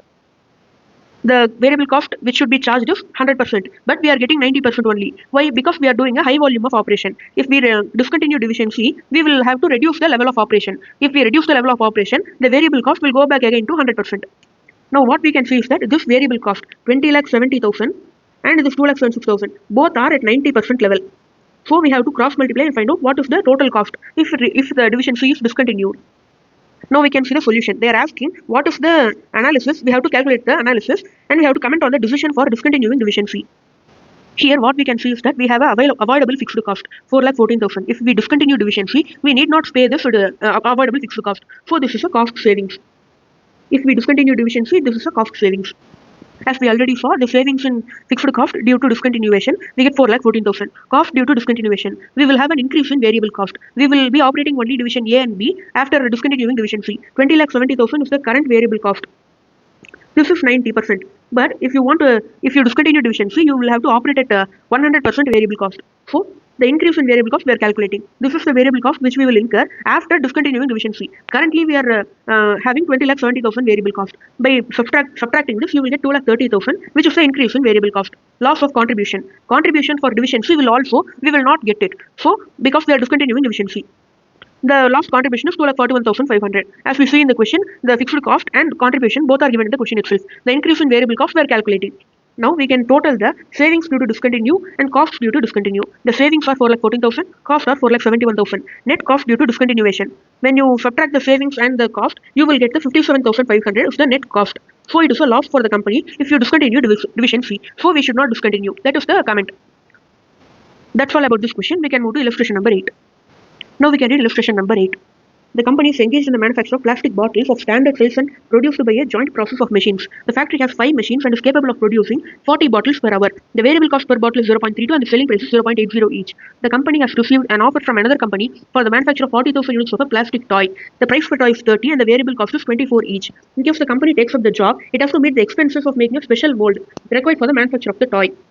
The cost of the mold is 1 lakh. The company's time study analysis shows that the machines can produce only 16 toys per hour. The company has a total capacity of 10,000 hours during the period in which the toy is required to be manufactured. The fixed cost excluding the cost of construction of the mold during the period will be 10 lakh. The company has an order for the supply of 3 lakh bottles during the period. Now what they are asking is that they have 2 options. We can produce bottles or we can produce toys. What the question is being asked is, do you advise the company to take up the order for manufacturing toys during the time when it has an order in its book for supply of 3 lakh bottles? Now, the company already has an order to produce 3 lakh bottles. After producing this, they have to produce the toy. Whether they can accept the order or not, that is what they are asking us to analyze. We can see the solution. In this, we have to note some details. The total capacity that the company has is 10,000 hours. The total bottles which is required to be manufactured is 40,000 toys. The bottles is 3 lakh bottles. They already have an order. 3 lakh bottles, 40,000 toys, and then they have 10,000 hours of time. In this solution, we can see that the total available time is 10,000 hours. For 3 lakh bottles, how much time it will take to manufacture? For 1 hour, we can manufacture 40 bottles. For 3 lakh bottles, it will take 7,500 hours. For 1 hour, we can manufacture 16 toys. So for 40,000 toys, we will require 2,500 hours. Totally, we will get 10,000 hours only. So in 10,000 hours itself, we can satisfy both 3 lakh bottles demand and 40,000 toys demand. That is the thing we can realize here. In bottles and toys, the sales price for bottle is 0.80 rupees, and then for toys the sales price is 30. When you multiply by the number of units, 0.80 multiplied by 3 lakh bottles. Here the price per toy is 30, the total number of toys is 40,000. When you multiply by the number of units, you will get the total amount. After doing this, variable cost 0.32 per bottle is given in the question. Multiply, you will get the total amount. For toys, the variable cost is 24. When you multiply, you will get 9,60,000. And along with that, you will also have one more cost. 1 lakh is the cost of construction of a mold. This is the extra cost which you are incurring. So this is also in the nature of variable cost only for toys. You are going to take a decision. Only if you take the decision, you will incur that 1 lakh. If you do not take the decision, if you reject the order, you need not incur that 1 lakh. So it is also taken in variable cost itself. Now, contribution, how much you are getting? 1,44,000, 0.48 per bottle. 1,40,000, 3.5 per bottle. Now, divided by machine hours. For achieving this much contribution in bottles, you are spending a total of 7,500 hours. But for achieving this much contribution in toys, you are spending a total of 2,500 hours. When you divide it, for 1 machine hour in bottles, you can recover 19.2 rupees contribution. But if you spend 1 machine hour in toys, you can recover 56 rupees contribution. Now, whether we are advising the company to take up the toys manufacture, since we have ample amount of time, we have a total of 10,000 hours. In this itself, we can manufacture both bottles and toys. So we can accept the order. Now, if the order for supply of bottles increases to 4 lakh bottles, will you advise the company to accept the order for supply of plastic molded toys? State the reasons. If the company has an order for manufacturing 4 lakh bottles, still will you advise the company to produce the toys? That is what they are asking. Now, in the solution, we can see that if you produce 4 lakh bottles, the total. Now, when you produce 4 lakh bottles, the total hours needed is 4 lakh bottles we have to manufacture. In 1 hour, we can manufacture 40 bottles. It will require 10,000 hours. If you spend all the 10,000 hours in bottle itself, you cannot accept the toys. By seeing the financial impact, we can see that by producing the bottles, you can get a contribution of 19.2 per machine hour. But by producing the toy, you can get a contribution of 56 per machine hour.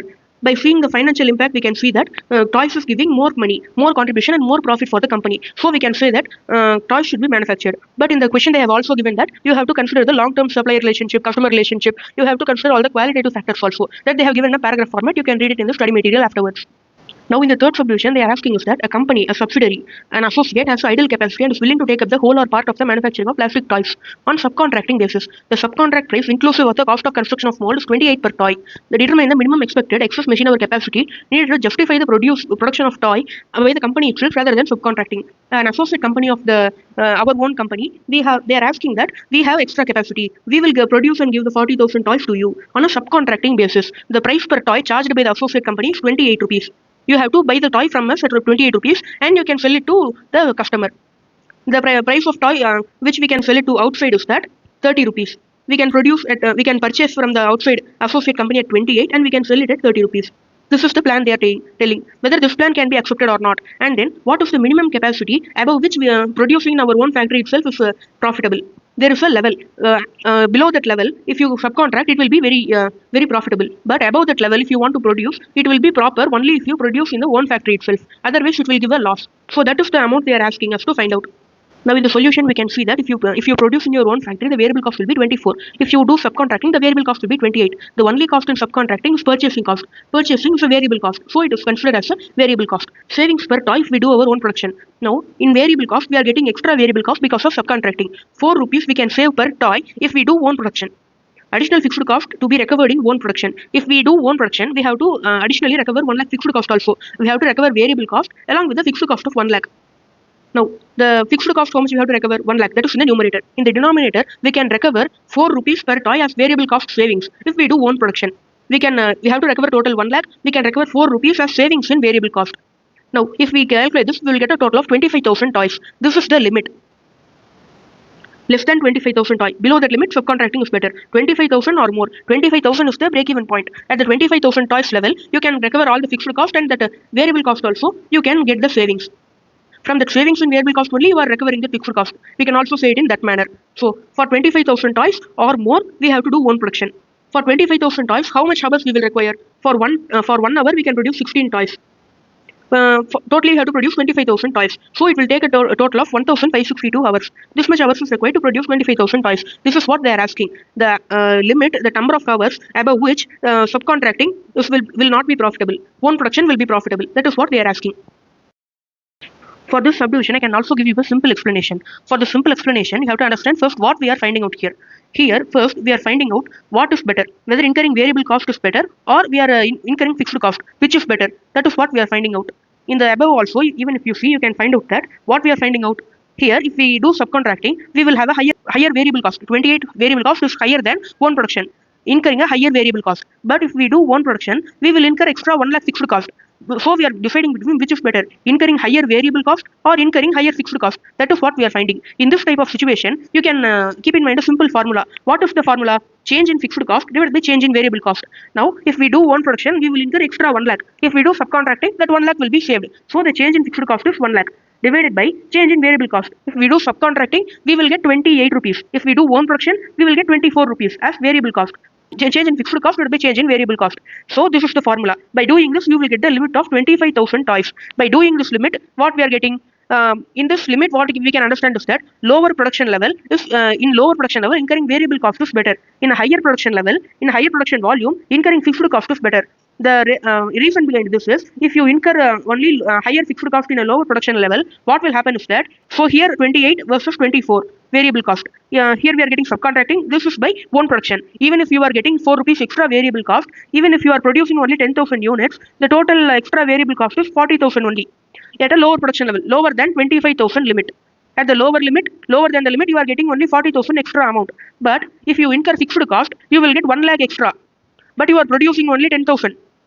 If you choose the higher variable cost option, you will get 40,000 extra amount. But if you choose the higher fixed cost option, you will get 1 lakh extra amount. So this is the cost trade-off which we have to understand. If you produce in a higher volume, for example, when you are producing if you are producing 30,000 toys, if you choose the higher variable cost option, what is the extra cost you will incur? 1,20,000. But if you choose the higher fixed cost option, only 1 lakh fixed cost you have to incur. Now, this is the trade-off we have to understand. Now, from this, what we can understand is that if you produce below the production below the limit, if you are producing, the variable cost is better. But if you are producing at a higher volume, incurring fixed cost is better. Now, before going to illustration number 10, we have to see one example which is based on the profit maximization model. We already covered this concept. They can ask question on this concept. That is why I am covering this example also. The company produces only one product. To manufacture the product, the variable cost of 2,20,000 is to be incurred. Market research has indicated that at a selling price of 5,10,000, no order will be received. But the demand for the product will be increased by 2 units with every 5,000 reduction in the unit selling price below 5,10,000.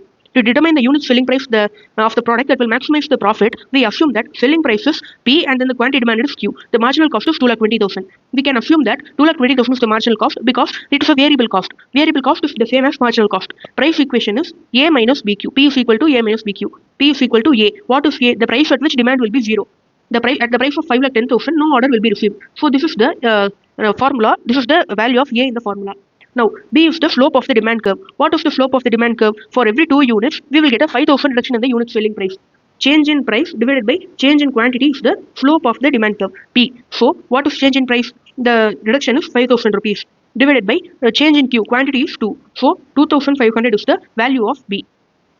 Here also they have substituted, for B they have substituted 5,000 divided by 2, and quantity they have given it, kept it as Q itself. For revenue, we have to multiply this price equation by the quantity. By multiplying, you can get that 5,10,000 Q minus 2,500 Q square. This is the price per unit. When you multiply by Q, you can get the total sales. Price for a single unit multiplied by the quantity. Now, we can get the revenue function like that. And marginal revenue is A minus 2BQ. A minus 2BQ. Same like that, you can find the marginal revenue function also. Marginal cost is 2,20,000.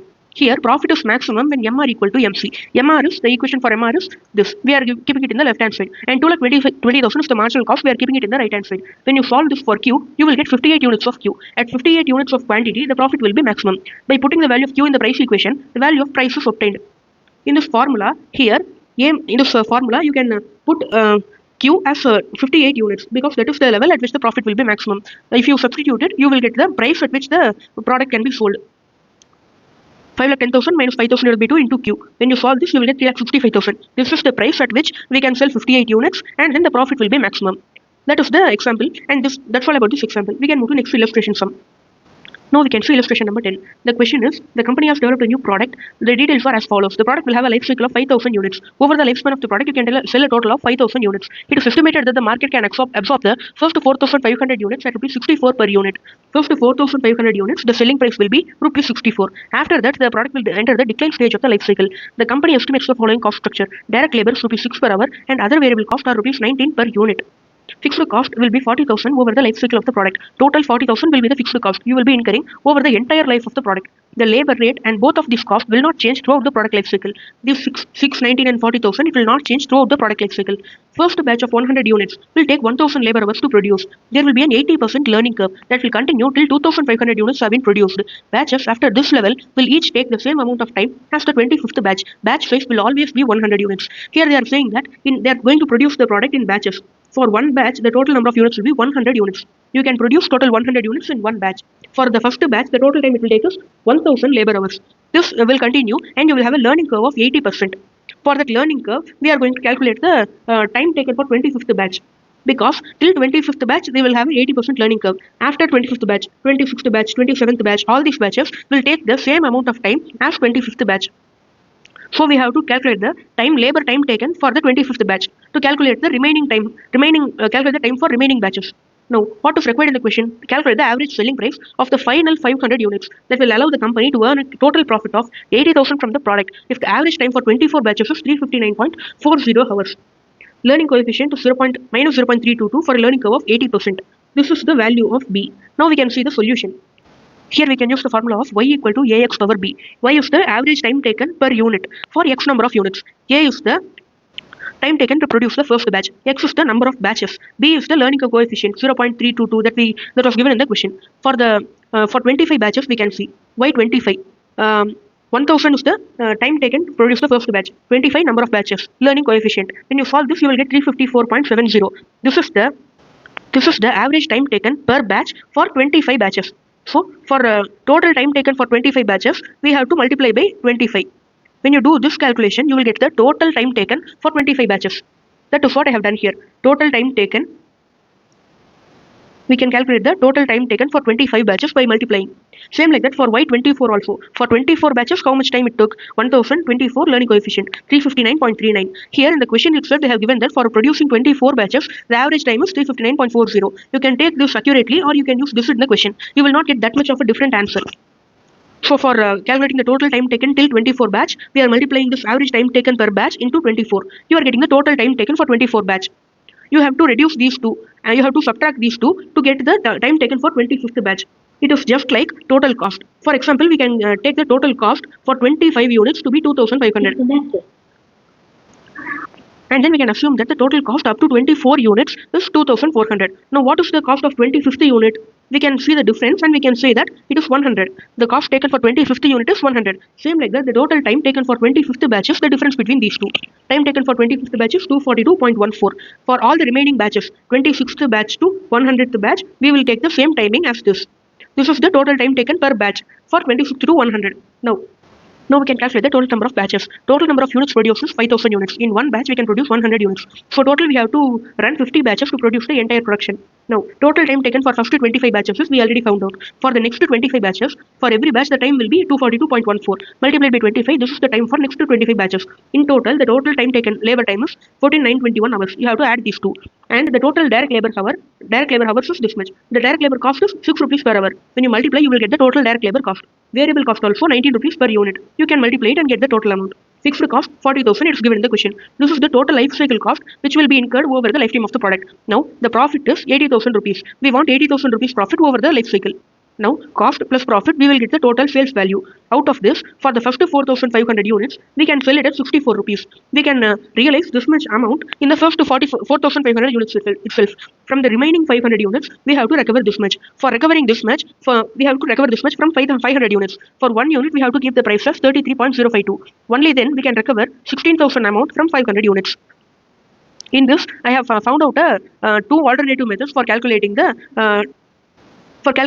average time per batch. This Y25 amount you can calculate in two methods. Either you can use the calculator method for calculating the power directly, and then you can multiply it. It is an easy approach. And then we have another approach which is using the logarithms. They have given the log values in the question. If we can, here we can see that we have log values. For using this, we have to solve the question by logarithm method. I will show you that also. One small thing is that when you use the calculator method like this, you will have to bear a small amount of difference in the answer. It will be a small amount. You can easily find the correct option in the MCQ. But if you want accurate answer, you have to follow the logarithm method. In the logarithm method, we can use the logarithms. Y25, this is the basic equation which is there in the above method also. Here you have to take logarithm for both sides. Log y, log of this entire term. Now log of a into b, we can take it as log a plus log b. This is a formula. So that we can apply it. Log 1000 into this term, you can take it as log 1000 plus log of this term. You can separate it like that. And then log a power b, you can write it as b multiplied by log a. You can write it like this. This is another formula. So this power will come in front of the logarithm. Log 1000 will remain as it is. Log y will remain as it is. This minus 0.322 will come in front of the logarithm. And then 25 will be there itself.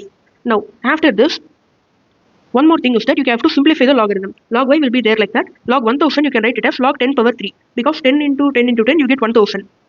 And then this log 25 you can write it as log 5 square. Now after this what we can do? This 3 we can bring it in front of the logarithm.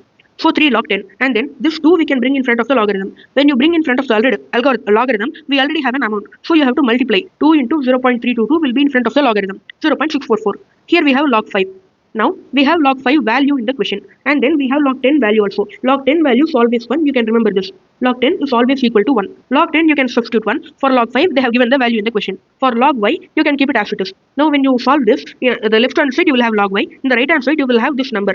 When log comes to the opposite side of the equal sign, you will change it to anti-log. So y equals anti-log of this number. They have given the value of anti-log of this number in the question. You can directly take it. It will be 354.70. This is one method. If you want to calculate directly by calculator, you will get a small variation in the answer. Here we got actually 354.70 itself, but in some cases you will get a small variation like 359.39. But when you use the actual anti-log numbers, you will get 359.40. That is a small variation which you will be getting. Now we can see the same method for Y24. Same, you have to take log both sides. You have to take 1000 as 10 power 3, 24 as like this itself we can keep. 3 will come in front of the logarithm. This also will come in front of the logarithm. This 24 you can write it as 3 into 2 into 2 into 2. This you can keep it as log 3 plus log 2 power 3. Like that you can do. And then log 3 value is given. Log 2 power 3 is 3 you can bring in front of the logarithm and you will get 3 into log 2. The log 2 value is given here. I am going a little bit faster because I explained already in detail. So when you simplify this entire thing, you will get the number. When you bring the log to other side, you will get anti-log of this number will be equal to y. This value will be directly given in the question. You can take this 359.70. The answer is 359.40. This is the answer. Now we can move to the next question. We have completed the illustration questions fully. Now we are going to see the test knowledge questions. In that we can read the first question. Yes, manages the school canteen approximately 1,600 students at Noida. The current cash payment system requires 3 clerks, each paid 90 rupees per hour, employed for about 4 hours per day. The canteen operates approximately 240 days per year. The in chart, the yes is considering a wireless cash management system where a student could just swipe an ID card for payment. This system would cost over 1,25,000 for setup and 36,000 per year to operate. This is the operating cost. And then the yes believes that he could manage with 1 clerk if he implemented the system. What is required? We have to advise yes on the choice of a plan, assuming the working life of the system as 5 years. Ignore the time value of money. Now we can see the solution. Here we can see that we have to employ 3 clerks. Each clerk will work for about 4 hours in 1 day. For 1 day they will work 4 hours and they will work 240 days in 1 year. For 1 hour we have to pay rupees 90 rupees. This is the current system. Under this, what is the total cost we are getting? Now when you multiply all this, you will get the cost of 2,59,200. 3 clerk, every day they will work for 4 hours. For 1 hour you should make 90 rupees payment, and then this is for 1 day. You will keep them in work for 240 days. Total cost is 2,59,200. For the cash management system, the setup cost is 1,25,000 given in the question. Operating cost is 36,000 per year. 5 is the total number of years, the life of the machine. So you have to take the total cost of the machine over the lifetime. And then for 1 clerk you have to do the same thing. 1 clerk will work for 4 hours a day, 90 rupees per hour payment, 240 days he will work, and total 5 years of the management system. Total 5 years we are calculating the life cycle cost. So this is the thing we are doing. The total cost over the life cycle of the system will be 7,37,000. one small mistake was there. I was been correcting it. And then the total cost of clerk, we can take this by this calculation. By totaling, we get 7,37,000 cost for 5 years for the system. And the current system, this is for 1 year. When you multiply by 5 only, you will get the total cost for 5 years. The savings in cost is that this is the cost management system for 5 years. But for 5 years, by employing the current system, this will be the total cost. By doing this, you will get a savings of 5,59,000. Under the current system, you will get a total of 12,96,000 cost. But under the WCMS system, you will get a total cost of 7,37,000 only. You will get a savings of 5,59,000. Now we can see the next question. Now we can read the second question. In this question, we have a theater. In this theater, there is an IMAX show. The IMAX show has a running cost of 10,000. For every show, if you want to show that, there is an operating cost of 10,000. Fixed cost of 7,000 is allocated on the basis of overall estimate. Now, for relevant costing, this variable cost, marginal cost is important. It is relevant. But this fixed cost is not relevant. This is the basic thing which we have to understand. And then here we have a school. The school is asking for a minimum price which they have to pay for attending a show. They have to show. They are trying to display a picture to their students. 100 students and 5 teachers will be participating. What is the minimum price the theater has to tell to the students? That is what they are asking. In this, we have only one variable cost 10,000 and the 7,500 is a fixed cost. So this is not relevant. We should take only 10,000 as a minimum price. So the minimum price which should be charged to the students is 10,000 rupees. This will be the minimum price which should be charged. Now, this is the end of second question. We can read the third question. This third question is a theory question which you can easily understand when you read it. So I am giving it to yourself. You can read it afterwards. Now we are going to see the next question. Next question is a little bit important. So let's see that clearly. Now in this question, what we have a hotel. It is a resort kind of hotel. It has swim, bar, gym, etc. It has a lot of facilities. Totally in this hotel we have 25 rooms, 25 classic rooms, and this hotel will operate for 365 days a year. Now we have to calculate the total room days here. Total we have 25 rooms. All the rooms will operate for 365 days. And then another information is also given here. The hotel has a 75% occupancy rate. So only 75% of the rooms will be occupied on an average in a year. So total this much room days we are getting, multiplied by 75%, you are getting 6,844 room days. On an average in a year, this much room days will be there for the hotel. Now, the charge per day for one room day, how much the hotel is collecting as fees, or what this is also called as sales price or sales revenue also, you can call this. For one day, they are charging 2,700 rupees as the sales price. And then for that one day, how much of the variable cost they are incurring? 900 rupees. The budgeted occupancy 75%. Total fixed cost also they have given here 9 million. Here everything is given in the New Zealand currency, but that the currency is not important. Here we don't have any exchange rate involvement and all, so we can just focus on the amount. 2,700 selling price, 900 variable cost, 9 million fixed cost. Now they have a problem. In quarter 2 of the year, second quarter, there is a problem. Only in this quarter we have a low amount of sales, so the occupancy rates remain substantially low. The company is expecting to sell 900 occupied room nights during Q2. Totally only 900 room nights only we will sell during quarter 2, 3 months. The management is considering a strategy to improve the profit. So they have two options for improving the profit. One option is closing the hotel for the 3 months of quarter 2. Or else they have another option. They can convert a part of the hotel, a portion of the hotel into an Italian style restaurant. If you convert it into a restaurant, we will get additional sales revenue, additional fixed cost also we will incur, and additional sales also we can get. For that, the details are given here. This is the actual graph as it is, which is given in the IC study material. This text and these numbers are not visible properly, so I have made some modifications to this graph and given it in the next page. This is the graph which I have created by writing the text above it so that it will be visible for you in the video. So now this is the graph which they are showing. If they convert the hotel into a restaurant, Italian style restaurant, this much of the sales, cost and all, it will be there. Now in this graph, what we can see is that this is the sales line. This is the sales line. And then this is the total cost line. This is the fixed cost. These are the three main things which we have to see. And then fixed cost we can see. Fixed cost is coming to 12 million. Earlier we had 9 million fixed cost, but now it is 12 million. So additionally 3 million fixed cost we are incurring for converting into restaurant. Now after that, here we have in the downside, in the x-axis, we have number of occupied room days. We found the room days rate 6,844. That room days only it is given here in the x-axis. In the y-axis we have the amount in millions. So fixed cost is 12 million. And then here in this graph we can see the break-even point. What is the break-even point? Total of sales will be equal to variable cost plus fixed cost, and there will be profit or loss will be equal to 0. This is the break-even point. Here how we can find the break-even point is that the sales line will go in intersection with the total cost line. At this point the sales is equal to the total cost, so the profit or loss will be 0 in this point. This is the break-even point. And then all the sales after this point, beyond this point, whatever the sales it is happening, everything will be margin of safety sales. Total sales, as we already know, it is broken into two parts. One is the break-even sales. It is for recovering the total cost. Another thing is margin of safety sales. This is purely for earning the profit. Now, what is the break-even point? This is the point. What is the number of room days? 5,425 is the room days at this break-even point.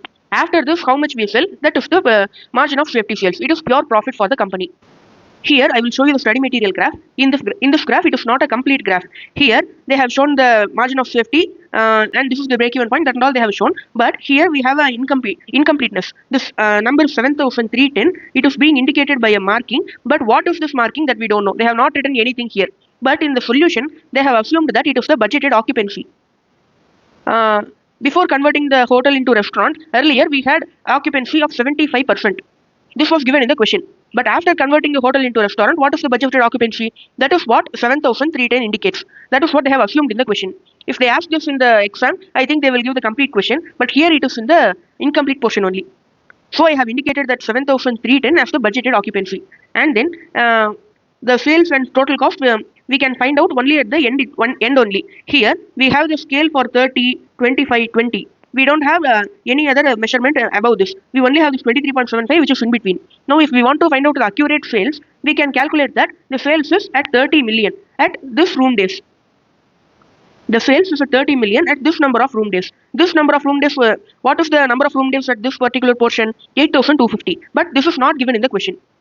Sales, we can see that it is at 30 million at this particular room days. What is the amount of room days here? It is not given in the question. We can interpret it in this way. Here in this graph, what is the scale is that 1,500 and 3,000. The difference is 1,500 between these two. For that 1,500 difference, we have two blocks here. We have two blocks. For that, the total difference is 1,500. So for one block, the difference is 750. This is what we can understand from this difference.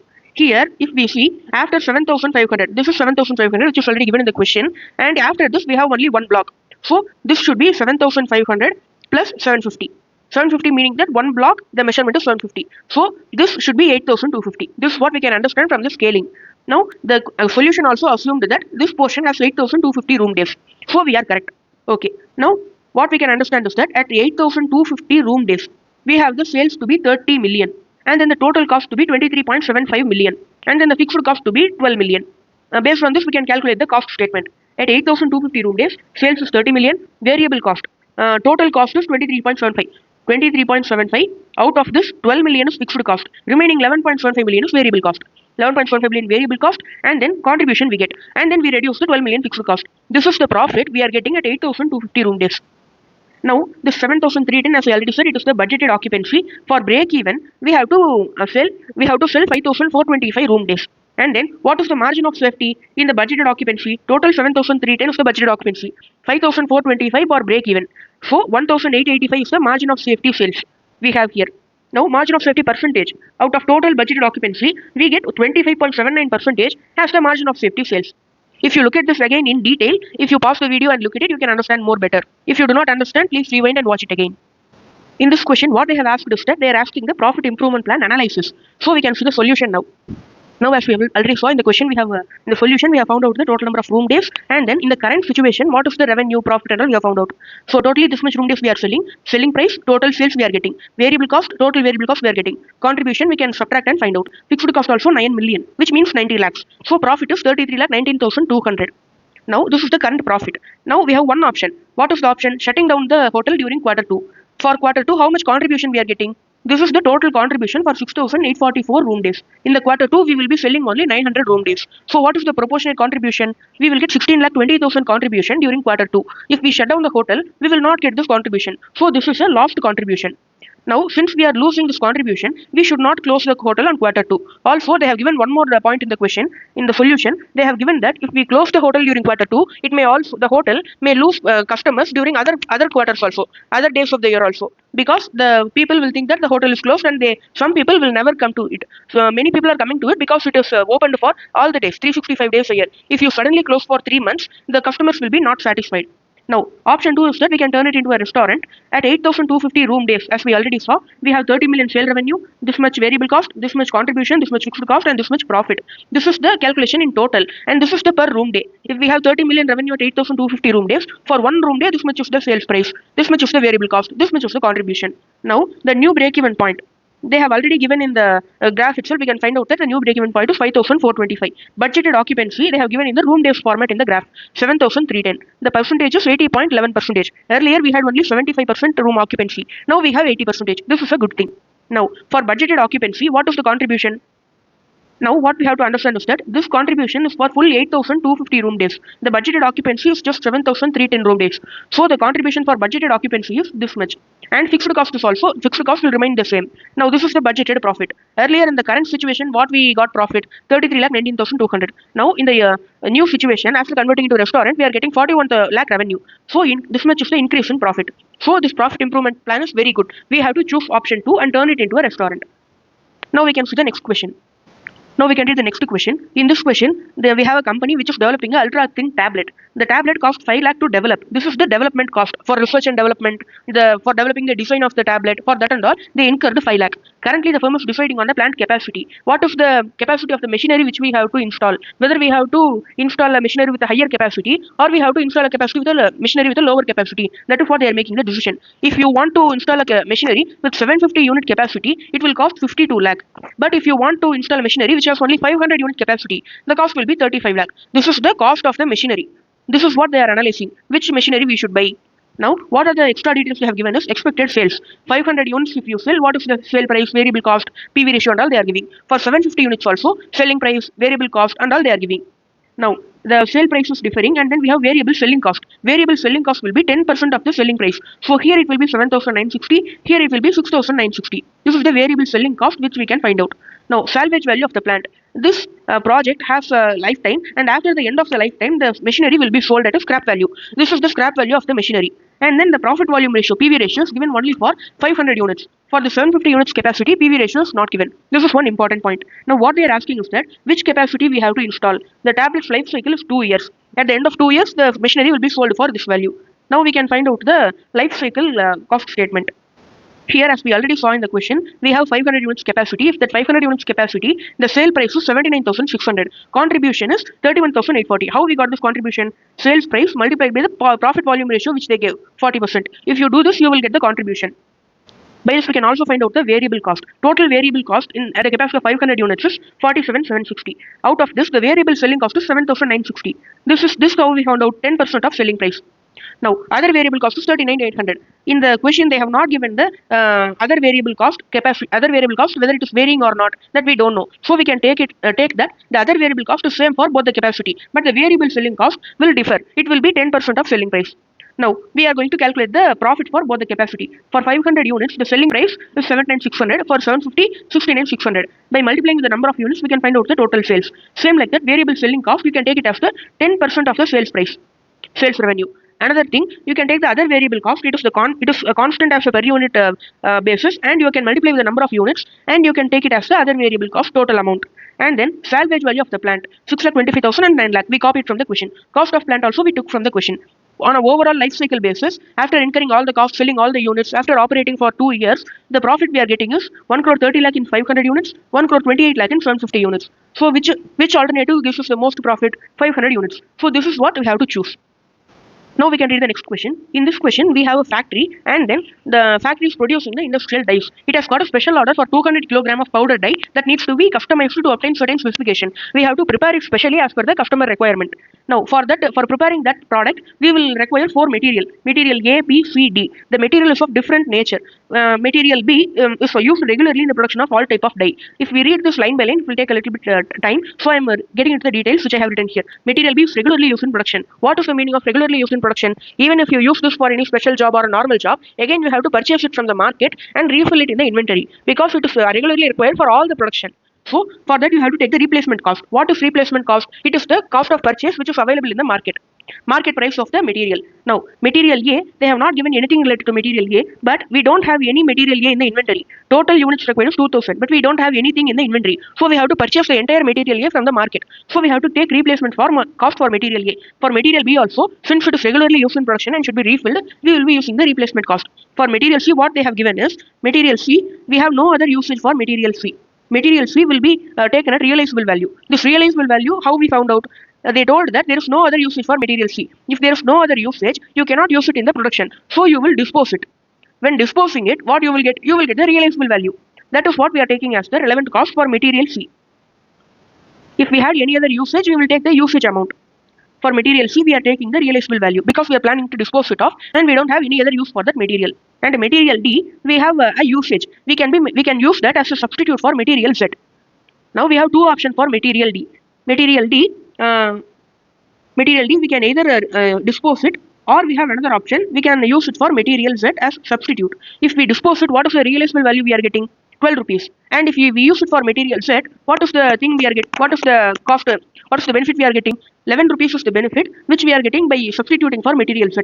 If we want to buy material Z in the market, it will take 11 rupees per unit. But we can use material D as a substitute. So we can see the solution. In the solution, we can see that material A we have to fully purchase from the market. We are taking a replacement cost. Material B we have material B is regularly used in production, so we have to refill it anyway. So we are taking it as replacement cost. And then for material C, we have some unit in stock itself. Total requirement is 2000 unit. We want material C, but 1400 already in stock. 600 we have to purchase from the market. For the units already in stock, we are taking the realizable value because it has no other usage. And then for the amount we are purchasing from the market, we are taking a replacement cost. And for material D, we have option. We have one option is sell it in the market. We have 500 units of material D which is in the inventory, and then the realizable value is 12 rupees per unit. Total we can get 6000 if we dispose it off. Now the second option is we can use it as substitute. We can use the entire D, material D 500 units as substitute for material Z. If we use material Z, we need 700 units of material Z into 11 rupees is the purchase cost of material Z. We will require 7700 rupees for purchasing material Z. Instead of purchasing material Z, we have an option. We can use the entire 500 units of material D, and we can avoid purchasing material Z. So the value for material D in the second option is 7700. Now, in between these two, which is giving us the most benefit? If we sell in the market, we can get 6000. But if we are using a substitute, we will get 7700. So we will use 7700 as the cost. One more thing you have to see in material D is that we require 500 units of material D. Total 500 units we have in the inventory also. Now we can find out the total cost.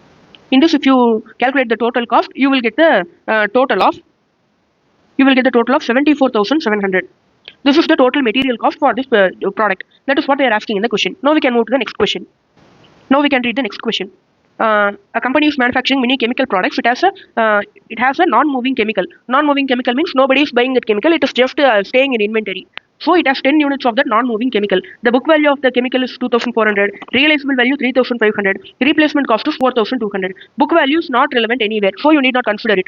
Replacement cost, when we will consider? When it is regularly used in production or it is not available in the stock. Now it is a non-moving toxic chemical, so we will not purchase it from the market. Anyway, even if we purchase, it is not going to be sold because it is a non-moving chemical.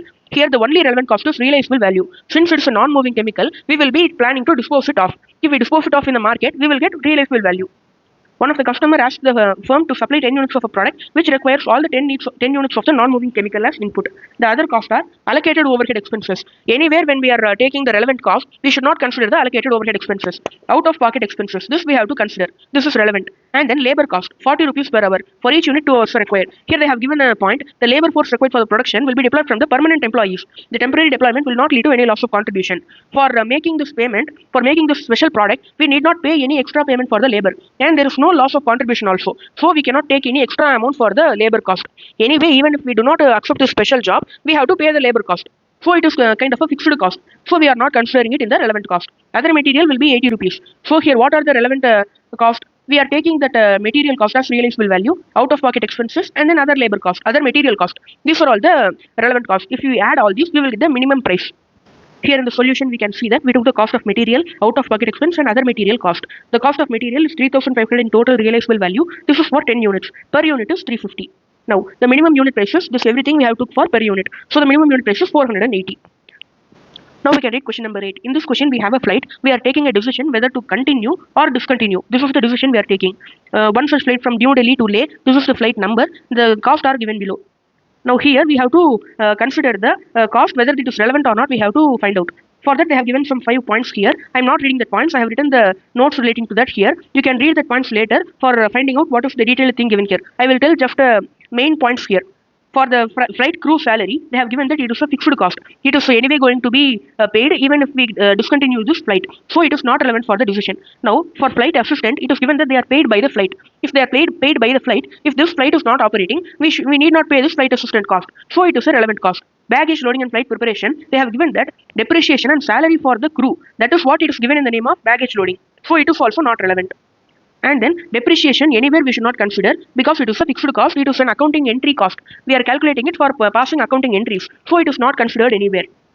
Now, overnight cost for flight crew and assistant at destination, fuel for aircraft. These two will be incurred only if we operate the flight. Only if we operate the flight, we will go to destination and this cost will be incurred. If we discontinue this flight, we need not go to destination, no fuel is needed. So these two are relevant cost. Depreciation is a fixed cost, so not relevant. And then for liability insurance, they have given that 1/3 of it is a special charge for this flight.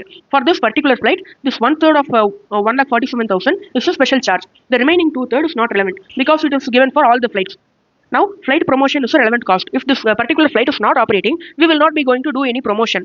So, it is a relevant cost. Hangar parking fee, it is a standard cost which is charged for all the flight in the airport. So, it is not considered. It is a fixed cost. Now, these are the relevant costs. Now, we can see the solution. One more thing we have to notice that the contribution is 5,88,000. In the solution, we can see that what is the loss due to discontinuing. If we discontinue, we will not get the 5,88,000 contribution. And then what are the gain which we are getting due to discontinuing? The gain is we need not pay the flight assistant salary, we need not pay the special charge of insurance, we need not pay the overnight cost of destination, fuel for aircraft is not needed, flight promotion is not needed. If you total these all, we will get the savings in cost. This is the total savings in cost. This is the total loss of contribution. So when you calculate all this, you will get the net loss due to discontinuing. If you discontinue the flight, you will get a net loss of 2,28,900. So since this is negative, we should continue the flight and we should think for other profit improvement plans. Now we are going to see the 9th question. This is a very big question. The question itself is of 3 pages. So I am going to read the crux of the paragraph here.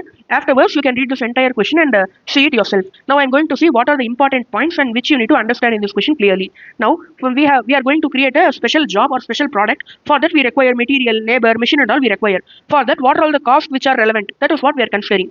Here for material, the total quantity of material required is 40 tons. And in our inventory, we already have 5 tons of the material. For purchasing the 40 tons of material, if we go in the market, the purchase price is 380. And in the inventory, we have the material 5 tons, right? For that 5 tons, the resale value is 240. Now here, what is the cost we have to take is that they have given another description also. This material is in regular use by the company. Now, because of regular usage in the company, anyway, we have to refill it. So we have to take the replacement cost or the purchase price of the market. And because of this reason, if we use the material in the inventory, we should also buy the same and again refill it in the inventory. Therefore, we should consider the replacement cost or purchase cost. For the entire 40 ton, we will consider the replacement or purchase cost of 380. This is the thing related to the material. And then components required. We also want a component, a spare part which is required for this special job. If we purchase that spare part from outside, we need a total of 4,000 component. For one component, the purchase price is 15 rupees. Total 60,000 rupees we should incur. Otherwise, we can produce fully in one factory. For producing fully in one factory, the variable cost for production is 8. For 4,000 components, the total variable cost is 32,000. And then we also should sacrifice some part of the contribution. So currently we are operating at maximum capacity. If we want to produce fully in our own factory, we should sacrifice the sales of 50,000. The PV ratio is 0.40. When you multiply the sales by PV ratio, you will get the contribution which you are sacrificing because of producing the full component in one factory. The total cost is variable cost and then the lost contribution. 52,000 is the total cost which we are incurring if we produce entire component in the one factory. Now, why we are doing this? We can purchase some component from outside and we can purchase some component we can produce some component in one factory. Why we are not doing that is, in the question they have given that we have only 2 options. Either we can purchase fully from outside or we can do full production in one factory because we want uniform quality for the component. The component should be of uniform quality. Now, another problem we have is that we need labor. For labor, the cost of labor per hour, labor rate is 5 rupees per hour. Contribution sacrifice is 6 rupees. If we use the labor is currently employed is another product in another product or another job. If the labor should be used in the special job, we have to take the labor from that job and employ them in here. So we have to take the contribution foregone also. The labor is currently being used for product G. For 1 unit of product G, we want 4 hours of labor. And by producing 1 unit of product G, we are getting a contribution of 24 rupees per unit. We are getting 24 rupees contribution by using 4 hours of labor. So for 1 hour of labor, we are getting 6 rupees contribution. The payment for labor, the price is 5 rupees. And then the contribution sacrifice is 6 rupees per labor hour. So we are getting a total of 11 rupees cost per labor hour. Now, we also want a machine. the machine is a very special machine and we have only three options for that. Either we can hire the machine from outside, we can take it for rent. The rent is 15,000 rupees. Or we have another option. We can buy the machine ourselves and then we can dispose it off after the end of the project. We can buy the machine at 50,000. After the project, we can dispose it off at a scrap value of 30,000 rupees. So the net cost which we are incurring is 20,000 rupees. And we have another option. For the third option, we can buy the machine and after completing the special project, we will be making some modification to the machine. After making modifications, we can use it for another project. If we do not make the modification, we cannot use it. If we do not buy the machine for this another project, we should buy another machine for 45,000 cost, because now we are modifying this machine itself and using it for that another project. We are first buying it for 50,000. After completing the project, we are making a modification. For that, we are incurring 5,000 rupees, and then we are substituting it for another machine which is required for another project. If we want to buy the separate machine for that another project, the cost of that machine is 45,000. So we are saving this 45,000 by making modifications to the existing machine. So the net cost we are incurring is 10,000 rupees in option number 3. In option number 1, we are getting 15,000. Option 2, 20,000. In option 3, we are getting 10,000. The cheapest option is option number 3, 10,000. So the machine cost is 10,000 we are taking. Now, we are also incurring the operating cost. We bought the machine and then we need to operate the machine. For that operating cost, it will be 12,000. Now, again, one more thing we want. We will require supervisor. Salary for supervisors, we are giving 50,000 salary for the supervisor. And this is not relevant because he is a permanent staff. Whether we accept the special job or not, we have to anyway pay that salary. So that is not a relevant cost. Bonus only we are giving additionally because of working in this special project. This 5,000, if we do not accept the special project, we will not pay this 5,000. So it is a relevant cost. I have given the reason here in writing. Now, we are also having a development cost of 30,000. We already took 15 hours of time for developing the design of the project and all. For that, we incurred 30,000. Whether this is relevant or not, development cost is already incurred. So it is not relevant. It is in the nature of a sunk cost. Now, direct labor have a fixed overhead absorption rate. Fixed overhead absorption is not required because it is a fixed cost. It is not relevant for this special project. Now we have to calculate the relevant cost. We can see the solution. As we already saw, we are taking the material and purchase cost 15,200. Components we are producing fully inside the factory 52,000. Direct labor 11 rupees. This 11 rupees calculation we saw already 22,000. Machine we are taking 10,000. Third option we are choosing. And then supervision. Supervision 5,000 bonus alone we are taking. Machine operating cost 12,000. Development time no cost because it is sunk cost. And then fixed overhead also we are not considering. Total cost is 1,16,200. This is the relevant cost. This is what they are asking in the question. The reasons they have given in detail as explanation here. If you want, you can read it afterwards. In this 9th question itself, we have a business situation number 2. This is a theory question. You can read it afterwards by yourself. Now, we have one more problem here. In the first business situation also, they have given a second subdivision. That is also a theory question. I hope you can read it by yourself, or else I will cover it in a theory marathon, which I will be uploading later. Now we can go to the next question. We have another company. Which company is manufacturing fire extinguisher and firefighting equipment for industrial standard, and they are giving it in an international quality standard. The description of the product is given here. This is not required for us. Now, this is the cost statement for that particular fire extinguisher. These are the material cost. These are the labor, leakage testing, all the activities cost. This is the total cost which we are incurring. Markup, profit we are adding. This is the price we are quoting. This is the price in Indian rupees. 2,178 is the price in Indian rupees. This is the exchange rate. We are selling this fire extinguisher to a United States customer. So we are converting it through exchange rate, and the total price is coming to $32.51 US. Now what the buyer is telling is that the buyer is ready to pay only $28.5 US. Whether we can accept it or not, whether it is profitable to accept it $28.5. That is what they are asking. Here we have to calculate the minimum price. What is the minimum price which we have to quote? That is what we have to consider. Here in the total cost, if we see this and all is for total, is for direct material. It is not. We cannot reduce it. Direct labor also important, testing important, variable overhead important, export clearance important. This fixed overhead is not important. As we already saw, fixed overhead, absorption, depreciation, these kind of things and all, it is not relevant when we are calculating the minimum price. So we can reduce this. Total 1,980 cost. Out of this, you are reducing 100. So you will get 1,880 cost. And then this is the minimum price which we are going to charge to the US customer. We will not be charging any profit and all. Because in minimum price, we will consider only variable cost and then opportunity cost. There is no profit involved here in the minimum pricing decision. So we can see the solution. So here you can see that, as we already saw, we reduced the fixed cost from the total cost, and we are taking the relevant cost, and you are converting it into exchange rate. You are getting $28.06 US. The price offered by customers $28.5 US. He is giving a total of $0.44 US more than the minimum price which we are quoting. So for totally we are selling 20,000 units to that particular buyer. So totally we are getting total benefit is $8,800 US. Now we can see the next question. So here what we are seeing is that minimum pricing, we are quoting for 28.06, he is ready to pay 28.5. Anyway, even if we quote the minimum price, we are getting the benefit of 0.44 per US dollar. Now this is the final question in this chapter, test your knowledge question. The company is trying to manufacture a product. The total number of units budgeted is 2 lakh, variable cost this much, fixed cost this much. It is proposed to adopt a cost plus pricing with a markup of 25% on full budgeted cost. However, the research and marketing department indicates that demand for the product is price sensitive. The likely market responses are as follows. What is the meaning of price sensitive market? If you reduce the price, more people will buy. If you increase the price, many people will not buy. That is the meaning of price sensitive market. If we keep the selling price at 144 rupees, if we keep a low selling price, this much will be the annual demand. If we keep a high selling price, this much will be the annual demand. The company is expecting a 25% profit on full budgeted cost. The cost should be 100. We should have a 25% profit. We should have a total selling price of 125. This is the plan of the company. Now we can see the solution directly. Here in the solution, we are calculating the profit individually for each of the four alternatives. In this, if we set the price at highest, we will get low quantity. But if we set the price at lowest, we will get a high sales quantity. So we have to calculate the profitability statement. Sales price we are multiplying with quantity and we are getting the total sales. Variable cost based on per unit, we are multiplying it with the total quantity. Contribution, fixed cost is same 16 lakh at all the situation, and then profit we are getting in the amount. And then we are calculating the percentage of profit on total cost because we want 25% profit on the total cost. In which situation we are achieving this 25%? Only in the fourth situation we are achieving this 25% profit. So this is the capacity at which we have to operate. In the fourth situation only we have to sell the product. This much sales we have to attain.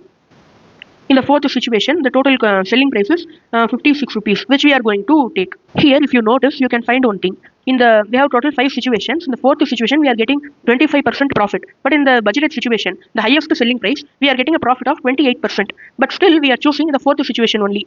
The profit is low in fourth situation when compared to the 28. But still, we are choosing 4. Why means we get the highest contribution here. The total contribution is 30,72,000. But in the highest selling price, the contribution is 30,24,000 only. In this kind of situation, we have to take the decision based on contribution and not based on the profit. We are achieving the required profit also and we are getting high contribution also. So this is the thing we have to consider. So that's all about this chapter. Now we have solved all the sums with related concepts in this chapter. Please consider subscribing to this channel if you find this video useful. It will be a motivation factor for me to upload the videos for the upcoming chapters also. So thank you for watching. Please subscribe to the channel to get all the notification for the further videos which I upload in this channel. Thank you.